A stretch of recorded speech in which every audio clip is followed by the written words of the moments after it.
welcome everyone to Nerd TV for another full throttle sim racing Mach-1 Performance Cup Series race. This time we think we're going underneath the lights here at Texas Motor Speedway on the iRacing platform. Temperatures are dropping because the nightfall is starting to creep over us here. 75 degrees on the track, 72 in the sky, so we'll see that temperature on the track fall more and more as we progress under the lights. 49% humidity, partly cloudy, and decent amount of wind. It's actually pretty accurate to what we saw this weekend here at Texas. And we're going to have a fun one here tonight. My name is Jeremy Stanley, aka Jay Swifty, and over to my right-hand side, Mr. Jason Rockefeller. How's it going for you this Monday night? We're doing good, man. Ready for some Texas action here. Wednesday last week here was pretty interesting to say the least. I doubt it's going to be the same kind of race since the truck and the next-gen car handle two totally different ways here at Texas, but it's probably going to be a fun one to say the least because we don't really get a lot of night races at Texas nowadays, and especially with these next-gen cars, it's very unheard of. Everything's usually run in the day. The last Texas night race, I believe, was ran all the way back in 2016, 2017, I think. In the fall race, and we haven't really seen a night race here at Texas, that started at dusk and ended into the middle of the night. It's always been in the daytime. Sometimes, depending on delays, will kind of end at night, but it's a rarity, so it's going to be interesting to see how these cars handle here tonight. I usually don't have a stat book to go off of, but my memories actually served me a little bit. Was the truck race with Greg Biffle winning, wasn't that a little more current? Yeah, I mean, you could say that too, but with the cup cars, you don't really know obviously how it is that much nowadays. I mean, especially since, ever since the repave, there hasn't really been a Texas night race for the cup cars. And like I said, it's interesting because the only times we ever raced here in the night with the cup cars, whether it be the end of the era with the Gen 6 or the next gen car, like we saw last year with Tyler Reddick winning, it ended at night only because of all the incidents we happened due to all the tire issues with Goodyear. And obviously on Sunday, we didn't see that. It ended kind of close with the sun going down. But it should be an interesting race tonight to see how the grip is, if there's going to be a lot of grip, if two lanes is going to work. Maybe the outside will be dominant in 1 and 2 for once. We'll have to see how it goes here tonight. It would be cool if iRacing put the flames there in Victory Lane, and so when nighttime craps, you see the flames come up. That'd be kind of cool. But yeah, in the truck race on Wednesday, we definitely saw bottom lane for sure. That's casual Texas here. But the second lane, if you could kind of have a truck, or now this case tonight the car, if it could rotate the center quite well, a little bit of a diamond effect. It can hold up for a side by side, but when you're single file, expect most of these guys to run the white line there at the bottom of the track.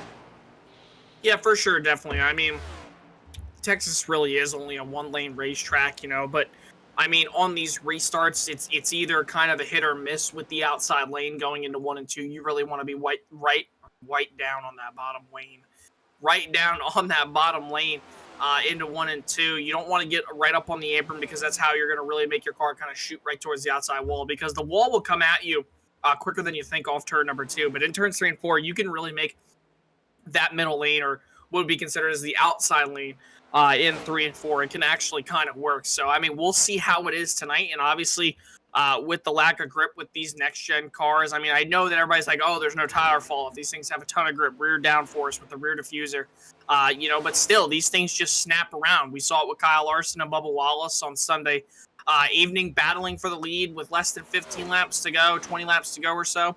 And Larson and Bubba both thought they were going to be able to stick, and Larson just went right around in turns 1 and 2. Just the whole car just sucked right around, got right up into the wall, ended his day. So we'll have to see how it is here at night. We know how it is into the day. It's going to be interesting to see how the grip is, especially into 1 and 2 tonight. That's going to be the question. Heartbreaker for me, man. I'm a Kyle Larson fan all the way through, so I did not want to see that. But yeah, we'll see how it plays out here tonight. That's nighttime and gonna be a little extra grippy. So hopefully that plays in for the people that are watching, and for us, a little more action on this track here. 167 laps we are going around this 1.5 mile track, and stage break you'll catch out lap 55. And Jason, looking at the top 10 here, most of the names that we're seeing are quite casual, but except that third place car, that number 7, Wayne Grassi, is the checker flag is officially out now in the practice session. Wayne Grassi is showing some late speed here in this session. Hopefully that maintains throughout qualifying in the race. But since it is time for qualifying, it is our time to get our faces off your guys' screen. And we're going to see if we can't ride along that 15 Nicholas Moreau from it was Moreau Motorsports. Now it's FNM Motors or Esports rather. So they got the Fred Nick Motorsport combination on the name, but same drivers, same speed. I think they have 2 in the race right now. Danny Lafleur in the 15 of Moreau here for tonight's race, and I think we got 28 entries, which is a pretty big number here late in the going for this 2023 C season. And we're just waiting for. I guess we're gonna kick it over to the number 23, Brody Hanna. Second fact, no, that's not facts. I'm sorry. Jamie Knott. No, actually, a lot of these guys aren't really taking time right now. We're gonna try to find someone on track. We'll go Danny Lafleur, number 99, who was 5th fastest in practice. We're gonna see what he can't do around this track. Yeah, we're actually gonna look at Brody Hanna right here in the 23. You see him currently trying to warm those Goodyear Eagles up. He's going to run that middle to top lane. He doesn't want to get all the way up to the outside wall and get those marbles on those Goodyear Eagles. He'll come down, still trying to shake the car a little bit, get some grip. I want to say lap 1's probably going to be a throwaway lap. Lap number 2 is really the one that you want to do. So if you want to learn how your car is going to handle in this qualifying lap, this is the lap to learn it on here. You want to make sure that lap number 2 is a lot better. He'll head down the back straightaway past the big Haas TV into 3 and 4.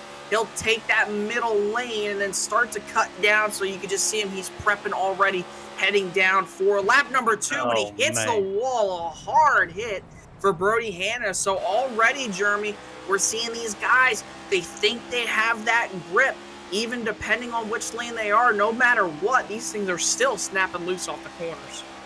That was wicked loose too. Destroyed the right front toe link, completely disconnected, and thankfully I don't think he crossed the line. It was really close anyway, so he will be able to try for a second lap here, as now we're on board with the fastest man on the track in practice, 15 Nicholas Moreau, and let's see what he got here. It looks like it's a lot more smoother compared to that 23 lap time.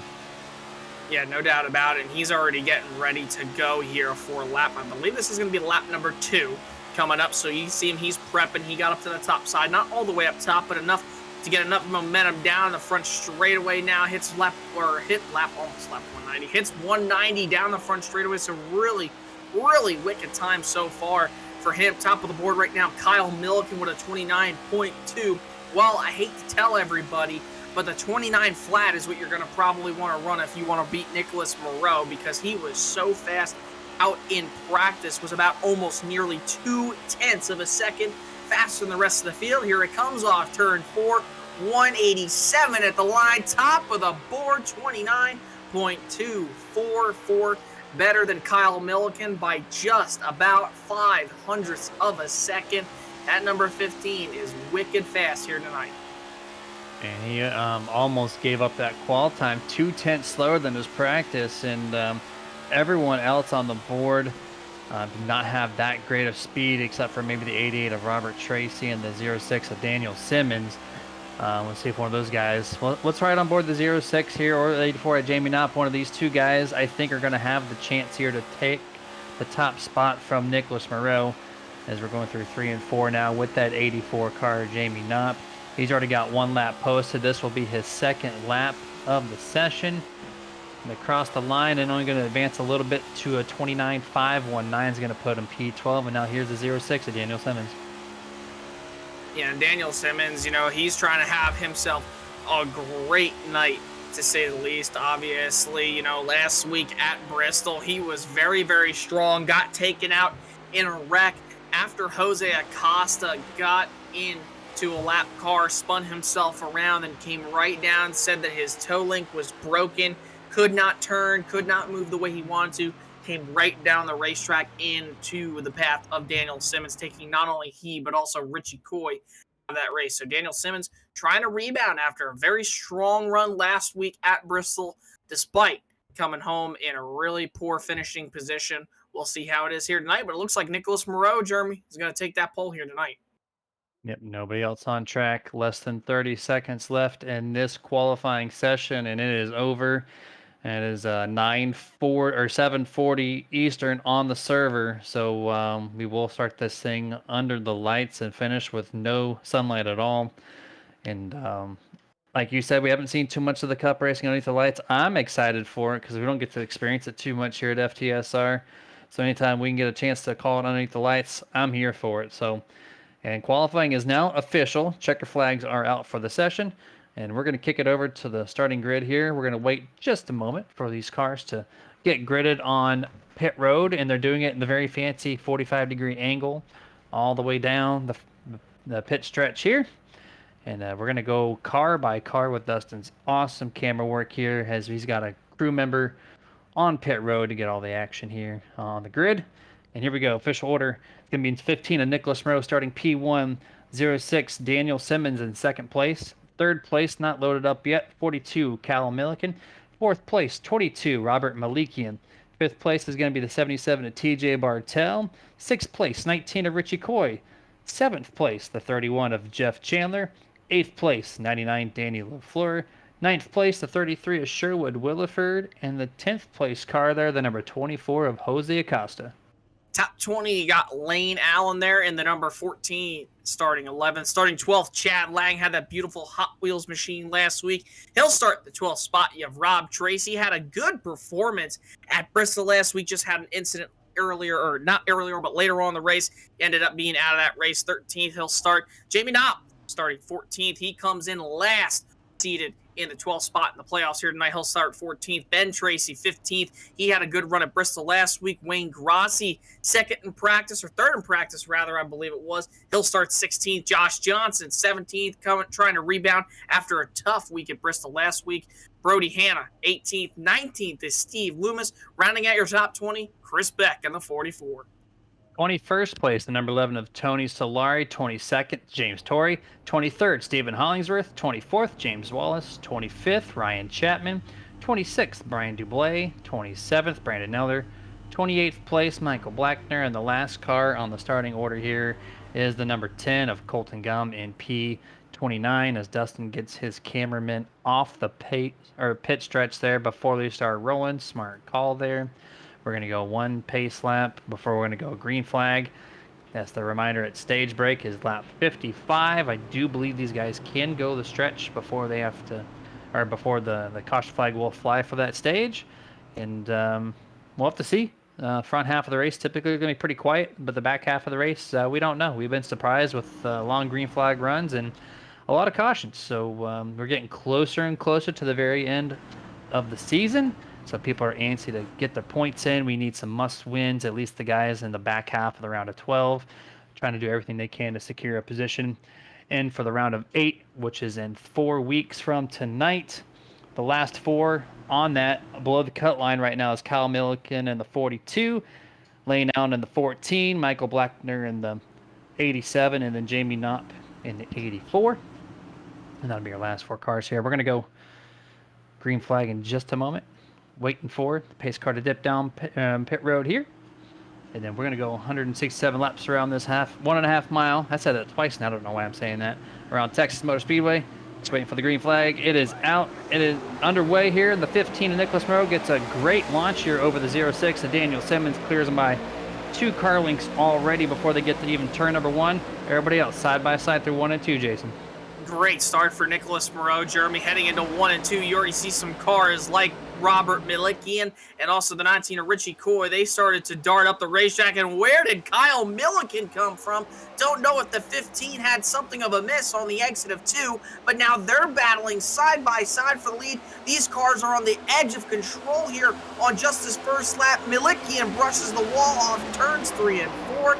Everybody's still grouped up. Nobody can get away here. And the opening lap now as they reach into 1. I thought Bartel and Daniel Simmons are going to make contact off of 4. They avoid. Now they're going to go 3 wide on corner exit here. Bartel really low there below the apron line. Maybe got loose there, had a check up. He gets passed now by the 19 of Richie Coy, Daniel LaFleur in the 99, and the 31 of Jeff Bartel as he slides back in about 8th place or so there. New race leader already to start lap number 3 is going to be that 42 With Kyle Milliken, side note, we see Doyle Lawrence back in the chats. It's been a little bit, man. Saying hello, nerd. Just got home from work. And cheering on the course, Mr. Jeff Chandler in the 31.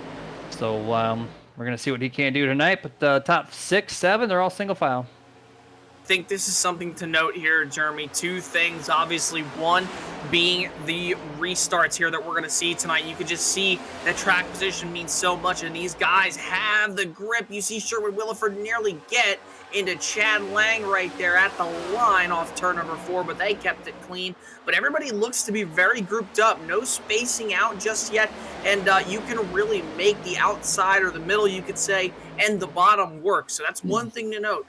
Thing to note number 2, start of the round of 12. Everybody back from about 3rd all the way to Jamie Knopf, who was the last seed coming into tonight, needs a good race. Richie Coy, Jeff Chandler, they are with 3,024 points and 3,017 compared to Brody Hanna, who only has about 10 points above the cutoff from Jamie Knopf. So it just goes to show you that all those stage points mattered in the regular season and even here in the playoffs that they've earned so far. So if you want to make sure you can set up these next 2 races heading in to both Talladega and then Iowa, you have to make sure that you have a good race tonight at Texas so you don't have to worry about the next 2 as much. Yeah, this track is the only normal track here out of this stint for the round of 12, right? You got Talladega next week, you just said that. I do believe the week after, I know in the trucks that they're going to Iowa, Yeah, but Charlotte, I think they're made a mistake. Yeah, you're good. Yeah, they're going to the Roval, so it's a super speedway, which you could be the fastest car every single race of the year. I don't care. You go to Talladega, it takes somebody else's mistake going 3 wide, halfway in the race, beginning of the race, doesn't matter, can be taken out. So you want to have a strong run here tonight and try to prep up for the Roval because Talladega is such a wild card. The top 3 or 4 guys in points right now, Richie Coy, Jeff Chandler, and Brody Hanna, they can have, the 15 gets a little loose there, goes wide, going to get passed by several cars here. But you got to make sure tonight, especially, you got to make sure you're up in the top 10 to set yourself up for the round 12. Sure, no doubt about it. Like I said, from Brody Hanna in 3rd all the way back to what would be Jamie Knopf in that 12th position. I mean, you need to have a good race tonight. Those guys are only separated from 3rd all the way to 12th outside the points, or the cutoff line, rather. That is only separated by 10 points. So you need to have a good race tonight at Texas if you don't want to stress about Talladega, which can be an absolute wild card. And then you look at the Charlotte Roval. The road course guys, really good. Fury Motorsports tends to be good. We know, obviously, how good Michael Blackner is. That could be a race where maybe he doesn't have a good 2 races here from Texas to Talladega. He could very well go out and win at the Charlotte Roval. He's known as one of the road course guys, won at Watkins Glen to lock himself into the playoffs, and he's been very strong in not only the Cup Series, but also the Truck Series here. Oh, Chris Beck turned around, back straightaway into 3, came across the nose of somebody there, and always going to collect one other car. I believe that was Michael Blackner. Oh my goodness, just talking about it, commentator's curse yet again. I'm so sorry, Michael, but wow. And you could just see right there, Jeremy, 44, I believe he just came right down on Brian Dublé. If we can get, I don't know if Dustin, our producer here, has the same camera angles I do, but TV2 on my end explains everything. Gives you a head-on shot down the back straight away. And the 44 wasn't giving the 37 Dublé much room. It almost looked like he wanted to block the lane a little bit, not giving him the space. And then, I don't know, it's tough to tell who came up, who came down, because that whole back straightaway, they were locked onto that left rear quarter panel of the 44. Just from that angle, it looked like, I think the 37, you could tell by the dotted lines, held his ground right here. Here we go. And I don't know. I think it's just racing, really. I don't know. The 37, I think, was coming up trying to side draft the 44 to get the advantage into turns 3 and 4. Maybe we could take a look here from the 37's third-person POV shot. We'll have to see here. Obviously, it looked like the 44 held his ground, but it also looks like he came down just a nudge. And then the same goes for the 37 here. So we're going to take a look down the back straightaway. 37's below that line. I don't know. I want to say the 37 came up a little bit just from that. I mean, we didn't see it when he was below that white line. But I mean, just from my standpoint, in my opinion, I think the 37 came up just a little bit, Man. tried to side draft the 44, and then obviously you could just see the rest of the story right there. Michael Blackner, heartbreaker. This is a race he needed to have a good run. Outside the playoffs coming into tonight, seated in that 11th spot, back by about 9 points. So, this is definitely going to hurt him, to say the least. But thankfully, he's got Talladega next week, and then obviously the Roval when he won the last road course race, like I had talked about. Heartbreaker early on for Michael Blackner, big playoff implications. Yeah, somebody else's mess, and a quarter of the track later he gets involved with it. Only 3 cars involved, and that's huge there for that 87 camp. Michael Blackner's got to be like, just I can imagine the frustration right now inside that virtual cockpit. That just he had it good, right, and then the car just came down the cross track, and then. But I'm going to have to go back to the original wreck and just have to agree with you. I think the 37 did shift up, though the 44 back did not give the room, right? He could have a lot higher on the back straightaway, but he did not. But you still have to hold your lane. I think the 37 just tried to set himself up for that corner a little bit more, and just got too much ground there onto the 44's left rear quarter panel. It sent the 44 around. So that brought out an early caution here, and we're just trying to see drama in this playoffs. Yeah, and that's the thing now. We've gotten through the first round, the round of 16. Now we're in the round of 12. 3 very different tracks. And I know back at the Truck Series, we talked about how, all right, well, you have Texas, then you have Talladega, and then you have the short track. Well, with this one, with the Mach-1 Performance Cup Series here for the FTSR boys, I mean, you have 3 totally different tracks. You have a very wide sweeping, 1 and 2 and 3 and 4 for Texas for 1.5 miles. And then you have Talladega, which is an absolute wild card. We all know what kind of show that can be. And then you have the Charlotte Roval, which has been one of the most exciting road courses on the NASCAR schedule for the last few years. And that could very well be a wild card. We could see everybody pile up into 1 and 2 and get severe damage. And then somebody like for Ben Tracy, Brian Dublé, Ryan Chapman, who got eliminated after last week in Bristol, he could very well go on to win. You just don't know. So if you're an oval guy like we talked about, Jeremy, a couple weeks ago, tonight is your night that you want to shine because of those 2 tracks coming up after this. Yeah, 100% here is we're probably going to see the pace lights go off on the pace car as they cross the line this time to signal 1 to go. And, well, there's 2 less cars on the track. And if you're anything like... I was kind of comparing it. I was going to compare yesterday's race here at Sunday in the Cup Series. Is in a pit road, the 54 just hit the 11 Denny Hamlin's side panel and it broke the toe link. That's how sensitive these cars are. And you want to try to avoid any contact like that at all. Even if it's minor, it could break your stuff. You're going really fast. You're going 180, 190 mile an hour entering these corners, especially getting to turn number 1. So I just want to keep that stuff clean. And we kind of saw a quick glimpse of what restarts can look like.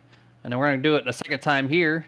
And we're going to have to agree with Doyle Lawrence. Too early for that crap. Well, yeah, it's just, you got 167 laps. Let the guy go. Maybe race him halfway in the race. But the first 5 laps, 6 laps, that's just, yeah, I'm going to have to side with you on that one. But we got a half lap left, Jason. Yeah, with a half lap left, now you have 2 guys who didn't start on that front row, obviously. And Kyle Milliken looked to be very strong on the short runs. Robert Milliken, we know how aggressive he got. He brushed the wall coming off turn 4 on that initial lap. Maybe he has something here for the 22. We saw the leader shoot out of the restart zone on the bottom, being Nicholas Moreau, and then all of a sudden slid up out of turn 2, presented the lead to Kyle Milliken. So we're going to see how this restart's presented to us right here. Let's see how the number 7, Wayne Grossi, already up 6 spots. We focused on him as they're got a bad start there by the 22, Robert Malikian, already passed by 1 car, the 19 of Richie Coy, before the start-finish line on the bottom. He's going to fall to the 15 now, Nicholas Moreau, and now going to be side by side momentarily with Jeff Chandler. They're going to get cleared of each other. 22 is going to hold 4th place down the back straightaway. 3 wide here between the 25-88 and the 77 entering 3. Was very close. I think Stephen Hollingsworth, for just a slight moment in his head, thought, I'm going to go 3 wide, and then decided, hey, I'm going to back out of it. Well, this time he doesn't. They're 3 wide down the front straightaway. He's going to get a 2-for-1 special on Ben Tracy, or Rob Tracy, rather, and also the 77 there of TJ Bartel. So hell of a job there by Stephen Hollingsworth. And remember, that's last week's winner. Went to victory lane, claimed that first victory in the Mach-1 Performance Cup Series here. So we're going to see how he presents his 1.5 mile style here tonight. Started a little bit deeper in the field, starting to make his way up, currently up 13 positions from where he started. His 25 looks to be very fast, Jeremy, here early on. Well, if you saw who won last week, I think it was Stephen Hollingsworth on the 25 as well, right? So guys carrying a huge amount of momentum, and with the amount of speed that he's carrying early on at this Texas facility, don't be surprised if you see him running for the top 5, trying to maximize his night here. Again, as we're almost 3 wide off of 4. Bartel on the outside, giving room to the 23 if he wants it.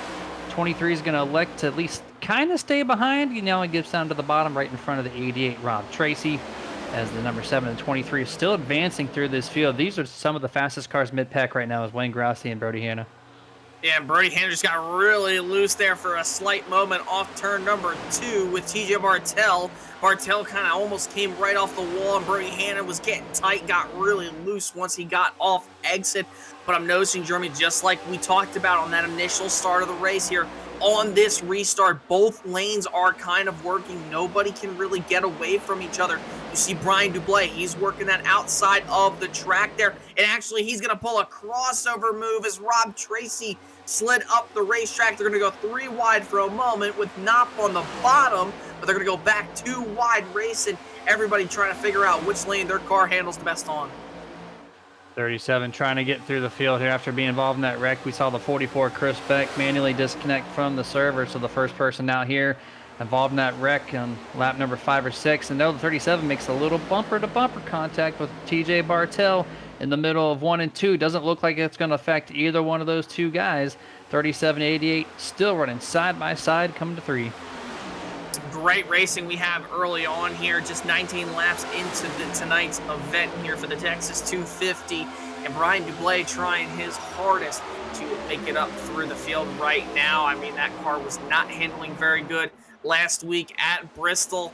Had a tough night, but here he is right now, finding himself plus 11 spots from where he started, so not too bad, finding himself just inside the top 15. This 37 machine could be going places here. Ryan Chapman now to the outside here. This guy is up 9 positions as of last lap at the line. They're going to be a dead heat. Looks like the 27 is going to advance that spot over Brian Dublé this time. So now Ryan Chapman up 10 positions. So middle of the run speed looking pretty strong here for Ryan Chapman so far. And you know something, Jeremy, too? I mean, this is a guy who just wants to have a good rest of the season and kind of learn and create, you know, a better type of racecraft compared to what he did in those first 2/3 of the season here. Now that he's in that last third, the back half of the season, he's been eliminated from contention in the playoffs, got eliminated. He's the 16th seed in the playoffs currently, even though we only have 12 drivers remaining. And he just wants to come out and have a good night. Last week, heartbreaker from him. He had an abysmal round of 16 here, and right now he's battling 3 wide with 2 guys, one who is currently the bottom of the playoffs and one who also got eliminated last week, that being Joshua Johnson. That's Jamie Knopf in front of Ryan Chapman. So Chapman, I think his goal here, Jeremy, the rest of the season, just learn and make your craft better. It almost reminds me of a little bit anyways of your boy Ryan Blaney in the 12 in the real life NASCAR Cup Series stuff. He just such a fast car almost every single week, but he just either by himself doing something wrong or somebody else's wreck. Either way, he just has a lot of bad luck, and it's really showing on the back half of this year in 2023 in general. First half, he was just killing it, man. Just top 5, top 10, top 5. Remember, he had 10 top 10s in a row here, we're counting. He was doing great, and it's just falling apart here, and it's just really tough to see. You can definitely see whenever he does have his camera up when we have it live, presented by Rock 93.5. It's just, you can see the emotion he tries to bring into the race, and then just, you know, it's just so hard to carry that smile every single week when something happens almost every time he gets in that car. You know, too, and for Ryan, you know, he has gotten better, I believe, as a driver. He's had his moments, and like we've talked about here with Mr. Ryan Chapman, and really, you know, Jeremy, and it's funny too that you bring up my guy. You know, we're trying our best. Hopefully, Talladega and the Roval can be our best suit, because we're trying to get +1 from the previous 2 Talladega races where we finished second. So hopefully we'll get a first this weekend. I can hope and pray for. But, all jokes and seriousness now, I mean, Ryan Chapman is just kind of one of those guys where he's had these great runs and then something happens. You think about back at Michigan in the Truck Series, had a great run, could have won, and then there was races, like Gateway, like Richmond in the Cup Series this year. And whenever he had bad runs, I mean, they were bad runs. But whenever he has good runs going, he typically stays inside the top 5, top 10. So like I said, I think now that he knows he's been eliminated from the playoffs, he doesn't have nearly as much stress on him. I think what his goal should be, if I were him, is to make your racecraft better. Make an effort in qualifying. Learn these setups. Learn the cars more. Anything you could do to try to make yourself better for next season. Well, he's learning right now. Ryan Chapman, I don't mean to go back to him once more, but he has fallen off the pace. I do not know what's wrong with the 27. He was up 10 positions, up in 15th when I talked about it. And here we are 5 laps later. He's back to where he started, 24th, 25th place, as we're looking at the race lead right now. Richie Coy on the outside of Nicholas Moreau at the line, only 5/100ths of a second separated the 15 and the 19 here. 19's trying everything a little loose running that middle lane there. It shows great rotation. You just don't want to scrub off too much speed. He still gets a great launch off of turn 2, heads to turn 3. And if you're not on the bottom, it's really tough to pass. You've got to make either the guy in front of you have a mistake by taking off the air off the spoiler.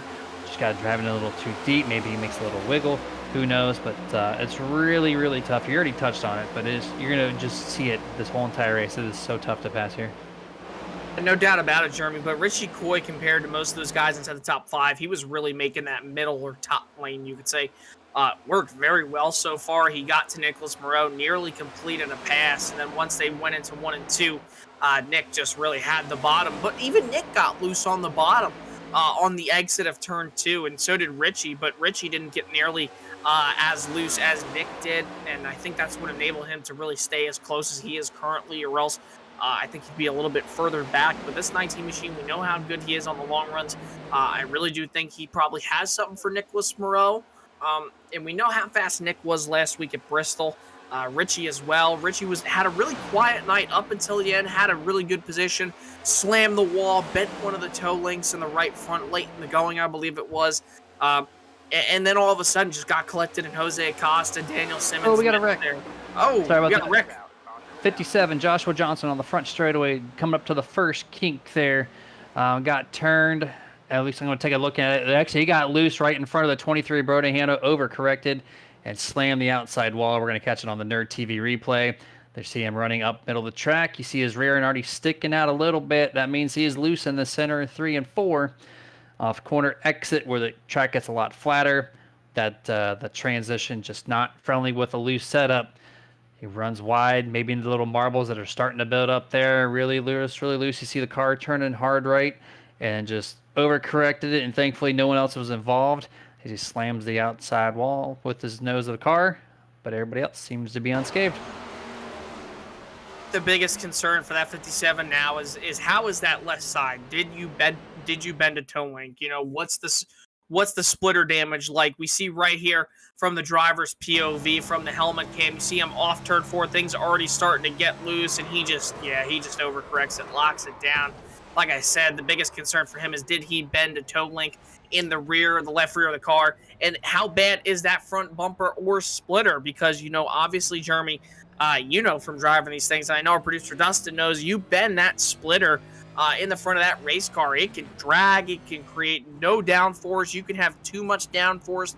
It'll hurt your speed. The front of the splitter is so important for front downforce, especially at a track like Texas, because if that thing is bent or broken or whatnot, I mean, you will just plow tight off these corners. Yeah, 100% there. And everybody loves a POV camera angle for sure, but we're going to kick it over to a picture-in-picture commercial break here while these guys hit pit road. We'll be back after a few messages.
Racing isn't easy, but experiencing it is. iRacing puts you in the driver's seat with the industry's leading sim racing game. Drive on laser scan replicas of the greatest racing circuits from around the world. Go head-to-head against other drivers chosen by skill-based matchmaking to ensure competitive racing at every level. Compete across all your favorite series. In officially licensed cars, engineered to deliver the most accurate driving experience possible.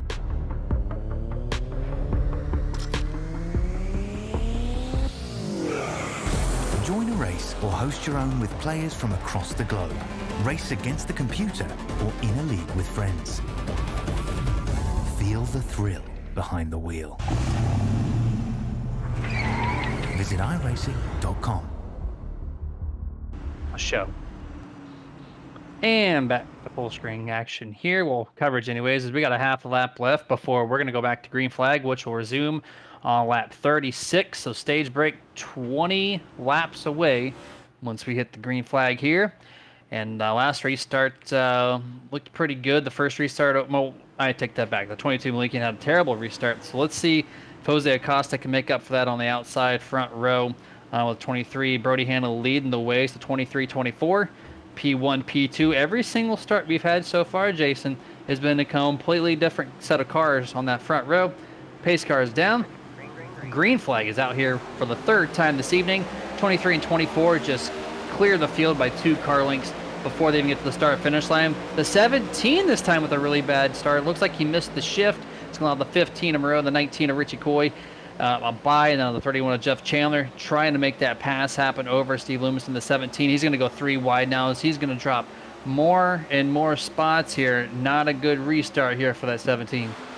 Yeah, and I'm surprised that Jose Acosta and Brody Hanna got the good starts that they got, surprisingly, because they have not pitted yet compared to most people. And man, that 17 of Steve Loomis is all over the place. He's on tires from lap 10, so he also stayed out. But now, Jeremy, that's 2 restarts in a row. We've seen somebody either miss a shift or have some kind of wheel spin. And look at the gaggle of traffic here throughout this field. We're seeing 3, almost 4 wide. You saw Jeff Chandler ripping the top in 1 and 2. That is absolutely unheard of. But he finds himself in the 4th position right now, trying to chase down Richie Coy, who gets loose off 4th. There's action all over this racetrack in the 1. Brian Dublé almost gotten into Ben Tracy there in the 88, almost made some contact, Robert Tracy, sorry, and that was really close off 4. Then I'm also watching this 23 Brody Hanna. It is so weird. Him and Jose, you said it, have not pitted. The only 2 cars did not do so, really. Jose is still in the race lead. Brody, on the other hand, is struggling to find anything on this track. Inside, outside, he's getting gobbled up real quick. Off exit of 4. He got a little wiggle in his car there, but maybe it's just too tight in the center, loose on corner exit. That's the only thing I can really gather from what I'm seeing so far. But Jose continuing to lead barely as he has the 15 of Nicholas Moreau. Actually, he's going to clear him through 1 and 2. So the 24 is out of the race lead here. 19 goes to P2. And here comes Jeff Chandler and Stephen Hollingsworth. Look at this guy, 23rd to 5th place now. Yeah, doing an absolutely fantastic job as everybody's single file down the front straightaway. And Jose Acosta, despite staying out, he's trying to have a good night because easily could have probably gotten past the 25 last week, but took himself out late in the going, just being way too aggressive. And even Steven talked to us, Jeremy, in post-race, said, I know that the 24 was faster, but due to his mistakes, took himself out. Jose's trying to have a good run, and look at this 06 of Daniel Simmons, man. He was so loose, 3 wide, down the back straightaway, got a 2-for-1 special, now finds himself inside the top 5 trying to chase down the leaders. You got 4 sets of tires behind the pit wall. Contact 24, 22. It looks like they don't wreck. Keep it going straight here on corner or exit of turn number 2. But yeah, 4 tires, sets of them behind the wall. I'm kind of surprised why the 24 and 23 didn't, unless you're trying to figure out exactly how much tire wear and what kind of speed difference that they have compared to everybody else on a fresh set of tires. But right now it is showing its face. The 24 back to 7th place. Right now Brody Hand on that 23. He's dropped back quite a bit further. Back to 22nd from starting this race, P1, just a handful of laps ago. Yeah, obviously, this has definitely affected Brody Hanna the most out of the two guys who stayed out. And Jose Acosta is finally starting to feel those effects, but not nearly as bad as Brody Hanna, who's dropped all the way back to what was the 23rd position there for that number 23 machine. And that 24 of Jose Acosta finds himself just inside the top 10. He just needs to hang on for about 12 and a half more laps before the end of the stage, and he can come in and get 4 fresh Goodyear Eagles. So we'll have to see how that happens. Back of the race lead, Nicholas Moreau still leading by about 2.5 seconds over Richie Coy, as Coy trying to chase him down, with Jeff Chandler holding off everybody else behind him. Lawrence back on the chat. Well, of course, being the cheerleader for Jeff Chandler, said, "Let's go, Chandler." Well, Jeff Chandler right now currently third, and he's holding off a really fast. Look at this 25 of Stephen Hollingsworth. He just went up into the third groove on corner entrance of 1 and just defied the odds. And now he's alongside the door panel of third place, Jeff Chandler. This guy is making up great time on the second and third lanes of this track, which not many people can do. Chandler a little loose on corner exits can allow Hollingsworth to pass and put himself in that podium position P3 at the line. Yeah, we saw Jeff Chandler ripping that top lane out in turns 1 and 2 on that restart, and he was really doing a good job of it. Got inside that top 3. Now he finds himself battling with 3 cars, that being Hollingsworth, Simmons, LaFleur, and also you could throw in Robert Malicki and Wayne Grossi there inside the top 8. So these guys all battling. I just cannot believe the sheer speed in this 25 machine these last 2 weeks. Now, one Bristol practically dominated despite the amount of battles for the lead we had, but nobody could top him practically that entire race except the 24 machine. We all know how that story ended. Maybe this 25 machine could go back to back here tonight. That speed is insane, and he's up 20 positions from where he started.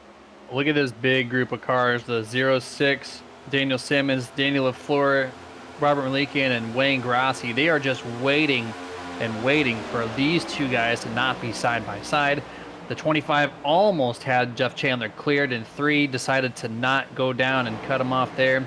And that allowed Jeff Chandler to finally make the pass happen here. Oh, the 25 looks like he may have gotten to the wall. Had a little wide X there on corner 2. He's going to maintain just to the back bumper of the 31 at the moment here. But now will the 06 Daniel Simmons, the 99 of Daniel LaFleur, will they pounce now that they're single file? They very well could here. I believe that 25, he didn't hit the wall, Jeremy, but boy, oh boy, he almost gave it a kiss off turn number 2, similar to Max Verstappen kissing that trophy on early Sunday morning. Boy, that was an interesting one, to say the least, if you're a Formula One fan, if you know what I'm talking about. But that 25 machine's still fast. He's still flying up through this field. I think this 31, remember, Doyle Lawrence in our YouTube chat said that Jeff probably has a long run car. He's not going to be able to showcase it right now. We're coming to the end of the stage here in just 5-6 laps now. I think this 31, though, could have a race-winning car if he plays his cars right later in this race. Well, if you watch the F1 race, a 30-second win there from Max Verstappen, just completely insane. That's a brand new trophy, too, where you kiss the thing and it lights up. Hopefully no one's kissing the wall and getting their car lit up. But 06... No, that's true. My producer in my ear is saying the Bronco Dolphins game, which if you don't know that, if you watch football, 20-70. 70 points were scored on the Broncos. Just, that's an unheard of record-setting number. And yeah, you tell Sean Payton was not happy about that one. And I'm sure today's meeting was great. But back to the action. 06, Daniel Simmons all over. The 25 of Hollingsworth, or 3 and 4, will release them just a little bit, as the 25 is so good right now in 3 and 4. He just can't get to the inside of Jeff Chandler, except for maybe right now. Jeff opens that door up. He's going to give it up here, 25 to the inside. And Jeff definitely does not want to lose stage points here. These could be very valuable depending on how the next 2 weeks go for him. So you best bet your bottom dollar he's going to fight for every single position here as we're coming around to hit 4 laps to go in the stage. Stage caution will come after lap 55 is completed once the top 10 cross the line. Hollingsworth back to the bottom, though, trying to bring Daniel Simmons along with him, who's trying to have himself a good night despite having a good run and then getting involved in somebody else's mishap late in the race last week at Bristol, but everybody back here in these top 10 getting loose, fighting for every position here with just 3.5 laps to go in the stage. Malikian cut her really close there on the back bumper of Danny LaFleur on corner exit 2. Almost took out the 99. They're still straight, though. They're side by side at the moment at the line. 99 is going to have the spot over the 22, as now we got 2 laps to go on that before we're going to see the caution, unless they throw it a lap earlier than what they did on Wednesday. But the 99 still loose all the way through corner, slaps the wall at the tail end of that car, and now it's going to allow Jamie Knopp in 84 to look to the inside. Man, they almost went 3 wide for a second. Robert Malikian's actually going to slam the door on Jamie Knopp, gives him back to the front bumper of Wayne Grossi, who tries to make a move, not enough. Robert, though, is going to be able to clear both of them, but here comes Danny back at him into turns 1 and 2. He'll head down to the bottom of the racetrack, try to throw a slider, maybe. Will he clear him? He will. Thankfully, did not clear himself and cause a wreck like he did for about 2 times last week at Bristol. So heads up driving by that 99 did not do that, but you can see Robert Malikian starting to fall back. Jamie Knopp, he needs every playoff point he can get here at Germany as he comes to the line. 1 lap to go, trying to pick up 1 more point, which could be so valuable, even with coming in as the 12th seed tonight in the round of 12. Great racing here inside this top 10 here as we're now looking at the 7 of Wayne Grossi, who's still up 7 spots from his 16th place starting position 55 laps prior. Moving through this field quite nicely here. One of the few cars that run the very bottom of the track and not feeling any type of looseness, just kind of running a smooth lane. As you see the 15 cross the line, that is going to be stage, and there is the second caution presented by Roasted Gems Coffee. Stage break official. Nicholas Moreau, Richie Coy, Daniel Simmons, your cars 1, 2, and 3. And as these guys get woed up here and get ready for pit stops, we're going to kick it back to another picture-in-picture commercial break. We'll be back with you guys shortly before the drop of the green flag.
Racing isn't easy, but experiencing it is. iRacing puts you in the driver's seat with the industry's leading sim racing game. drive on laser scan replicas of the greatest racing circuits from around the world. Go head-to-head against other drivers chosen by skill-based matchmaking to ensure competitive racing at every level. Compete across all your favorite series. In officially licensed cars, engineered to deliver the most accurate driving experience possible.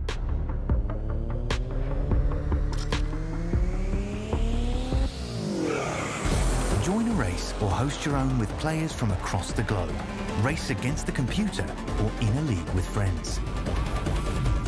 Feel the thrill behind the wheel. Visit iRacing.com.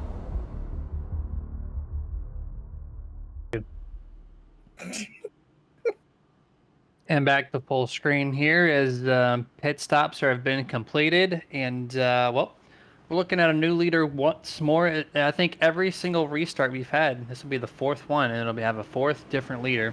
This time that very bright yellow and red Pennzoil Chevrolet Camaro of Wayne Grossi. Started 16th. He was top 3 in practice, so now he's got clean air on that car. Not too sure how he's going to hold up, but I think he's going to be a contender when this top 5 as we're going to get rolling on the Nerd TV Top 10 recap. Of course, just went over Wayne Grossi. Now second place, Nicholas Moreau in the 15. Started first. He's going to be restarting second. He just kind of flip-flopping in this top 5. Had a really good last part of stage 1. Let's see what he can do to complete stage 2. 06 Daniel Simmons, one of the fastest guys in practice as well. I think he finished 4th on that. And also been contending inside this top 5. Hopefully get some clean air so we can see what that speed looks like in that 06. The fastest guy on the track, I think, right now is at 25. Stephen Hollingsworth going to be starting in 4th place. Here he started 23rd, so he's up 21 spots there. Just got 3 more cars to pass, and the way he's rotating on the outside, I think he's got a solid chance. 19 of Richie Coy, only up 1 spot here, being very competitive in this top 3 all night long. And I think the second stage is going to be a good thing for him. The 31 Jeff Chandler going to be starting in 6th. Got the long run set up. I think at this point he needs something a little bit more on the shorter run to contend here with this track that's really hard to pass. 84 Jamie Knopp up 7 spots, going to be restarting in 7th place. And just to his outside there, the 22 Robert Malikian, he's actually down 4 spots, started 4th, now in 8th place. Been competitive inside this top 10, but when he gets to the top 5 or tries to, the car for some reason cannot have or show the extra speed here.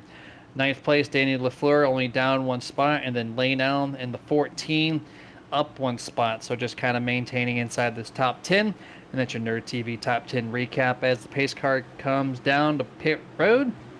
We're going to see the green flag fly for the 4th time this evening. Leading the pack out, and green flag is out. This race is back underway. A little domino effect check up there from the outside. The 15 Nicholas Moreau, 1 car every single restart has had a problem, and this time it's the really fast competitive Nicholas Moreau. He's going to lose a bunch of spots here. Going to open that window up for Stephen Hollingsworth to take a good launch off of turn 2 here. But now teammates 1599, they're going to be side by side as they're actually 3 wide with the 84 entering 3.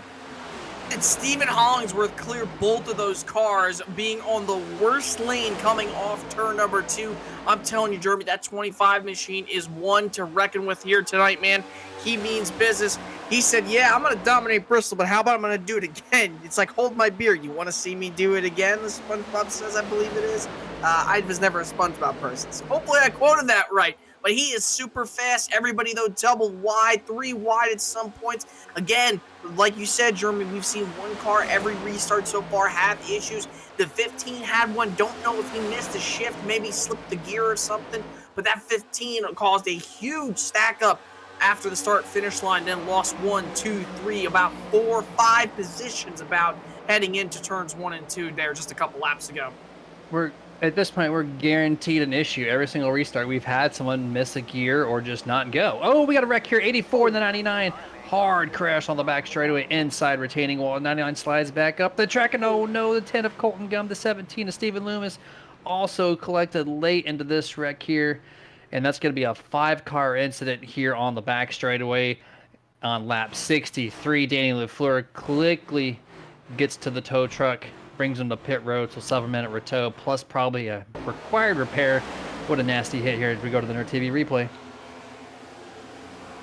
loose, Jeremy, and wow, what a hellacious hit to that inside wall, both him and Jamie Knopp. Jamie thankfully is able to stay, but that is not what he needed, man. 12 seed coming into tonight, being involved in somebody else's mishap, racing in the middle of the pack, which would be the Hornet's Nest, I would say. And then unfortunately down this back straightaway here, you're going to see Colton Gum just slam this 99. Steve Loomis is involved. Ryan Chapman did a good job at avoiding that. He went all the way to the bottom. But, man, that is just a mistake that you cannot make here at Texas for Daniel LaFleur. And ultimately, he's going to cost about 1, 2, 3 guys at a chance here for a good run tonight.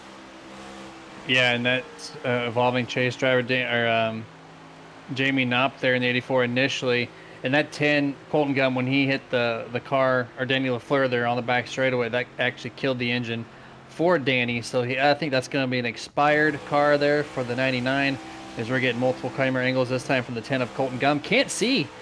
He's got, what's that, Chad Lang right in front of him, just can't see at all. And then there he goes, slides up the track as soon as he's in view, and literally nowhere to go, cannot react fast enough. That's tough, man. He went from not being able to see anything to just bam, out of the race, or at least out of competitive competition at this point. Yeah, that was a hard hit from the 99's left rear quarter panel to the 10's front bumper, man. I mean, going from, what, 170, 180 miles an hour to basically, at 5 miles an hour after the contact. And what a hit. That 99 machine almost took off up in the air. That thing nearly could have probably got up in the air, hit that catch fence, and probably started to roll down that back straightaway. But because those roof flaps deployed and also the 84 making some contact, set it back down on the ground, obviously. And Jamie Knopp thankfully didn't get more damage, but still heavy enough. That's probably, if I had to say, Jeremy's going to end his night. Yeah, it wasn't the wall contact. It was the bounce off the 99's car that really just sent the car for a quick 360. And the damage visually doesn't look terrible. It's just the internal components of the car. That's what I'm worried about. Heavy left front damage. I think the toe link is a little bent. And, hopefully he's got some speed here as we're looking at multiple angles. This is with the 99. Smashes the inside wall there. Thankfully he's in a virtual car. And then, no, man, this is such a scary sight. When your engine's basically cooked, you can't stop the car. It's sliding up the track, and then just, man, that's tough to see there. I was gonna say, man, I mean, excuse me, but that's one of those oh shit kind of moments. As a driver, you're heading down the back straightaway, all of a sudden you just see a car that comes out of nowhere in your viewpoint. I mean, how many times do you see it? You think back to Ryan Preece and Kyle Larson's incident back at Talladega in the springtime. Ryan Preece had no idea the 5 was coming up the racetrack. Next thing you know, you go from 140, 150 miles an hour, maybe, I'd say somewhere around there. I don't remember if it was on a restart or what, but basically to a complete stop. And that was a terrible, terrible wreck. Knocked the frame completely out of the 5's car. The 41 had a violent hit. You saw Ryan Preece. And thankfully, though, these are obviously virtual cars. But even from an iRacer standpoint, I've had moments like that where you're just heading down the back straightaway, wherever you are on the track, mind your own business. Next thing you know, there's one of those, oh crap moments, and you just slam somebody, and your heart just drops. So it's unfortunate, obviously, for that 10 of Colton Gum, because he was really just minding his own business, really wasn't having that good of a night so far.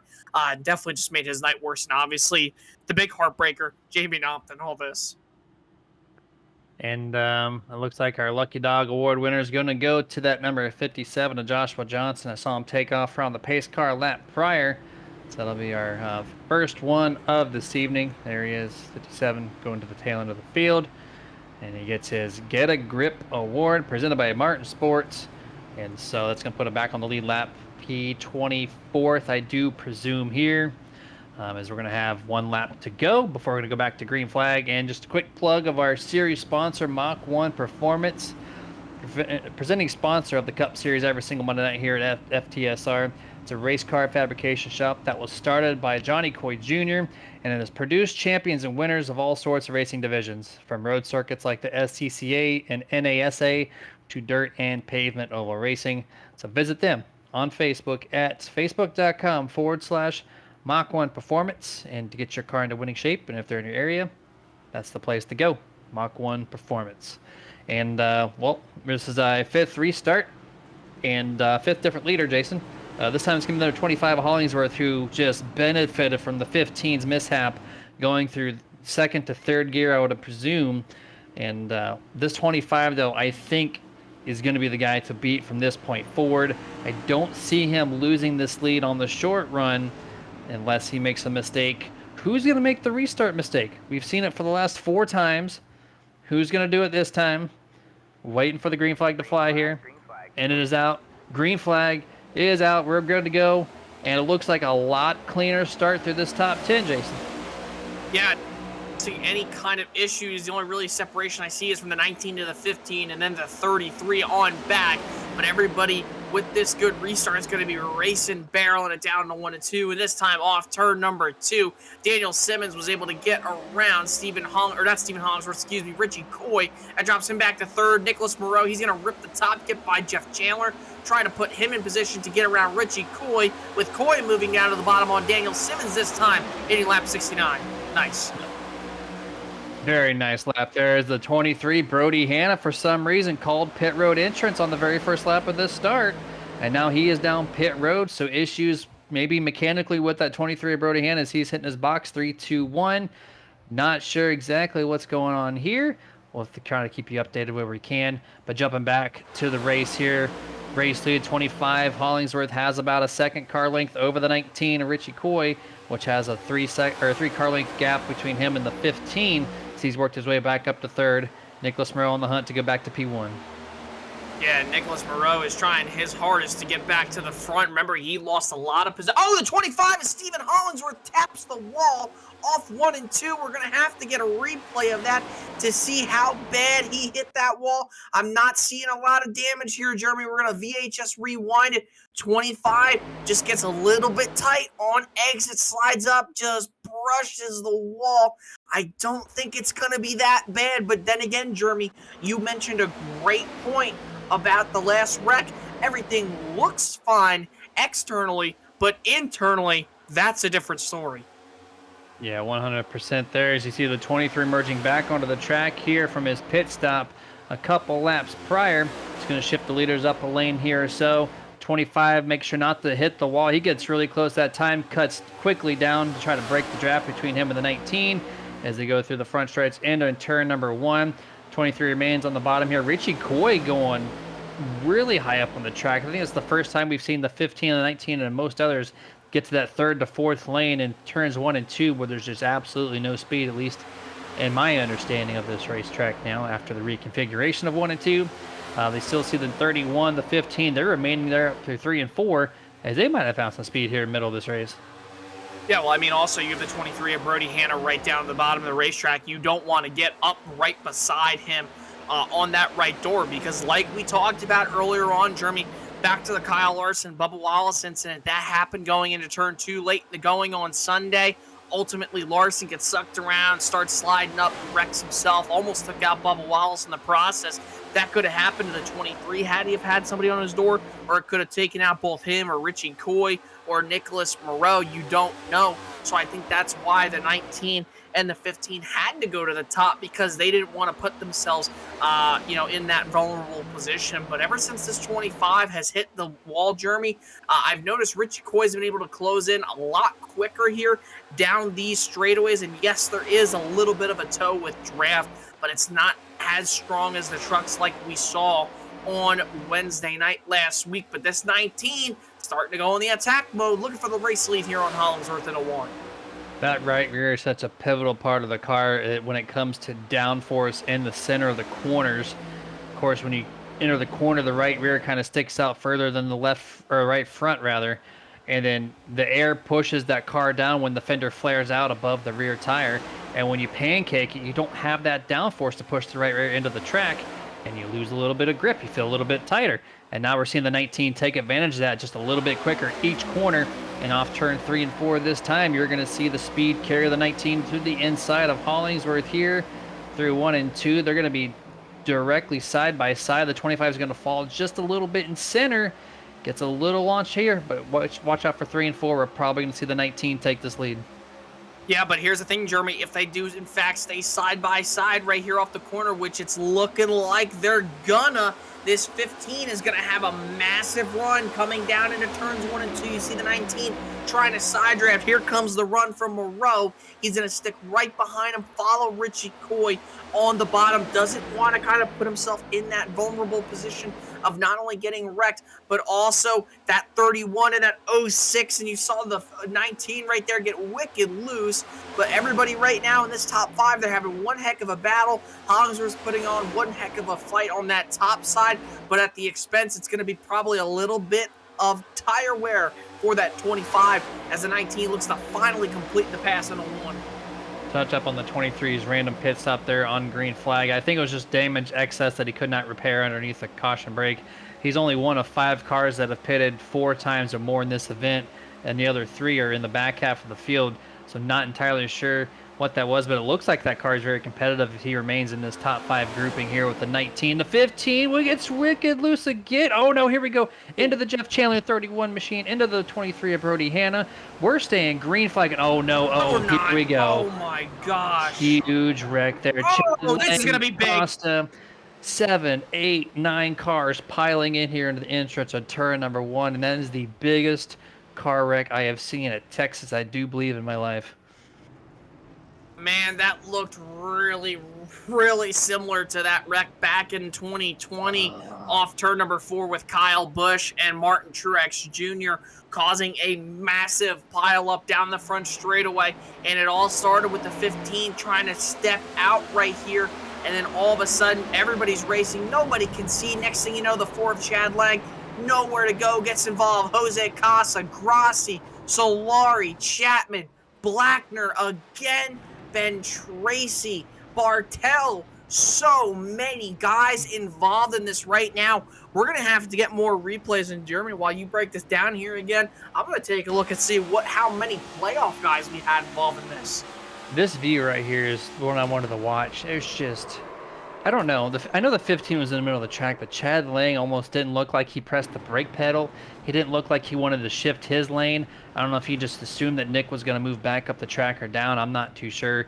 But he just drove right through the center of Nick Moreau. Squared him, sent him to the outside. 37, Brian Dublé just obliterates the 4 after that contact is made. As we're going to look at the 4 once more. Comes off a turn 4. Almost hits the outside wall there by himself. Going to be... Yeah, side by side here with the 14. You can't move down at this point. He actually makes door contact here and then actually pushes him back up the track a little bit. So that's kind of telling as to why he didn't shift lanes. And you can't go to the outside because the kink's going to put you into the wall regardless. So it's just, I guess, a really tough predicament by Chad Lang. Kind of had to ride it, but I don't know. I don't know if we can pull up post-live telemetry from the 4 car.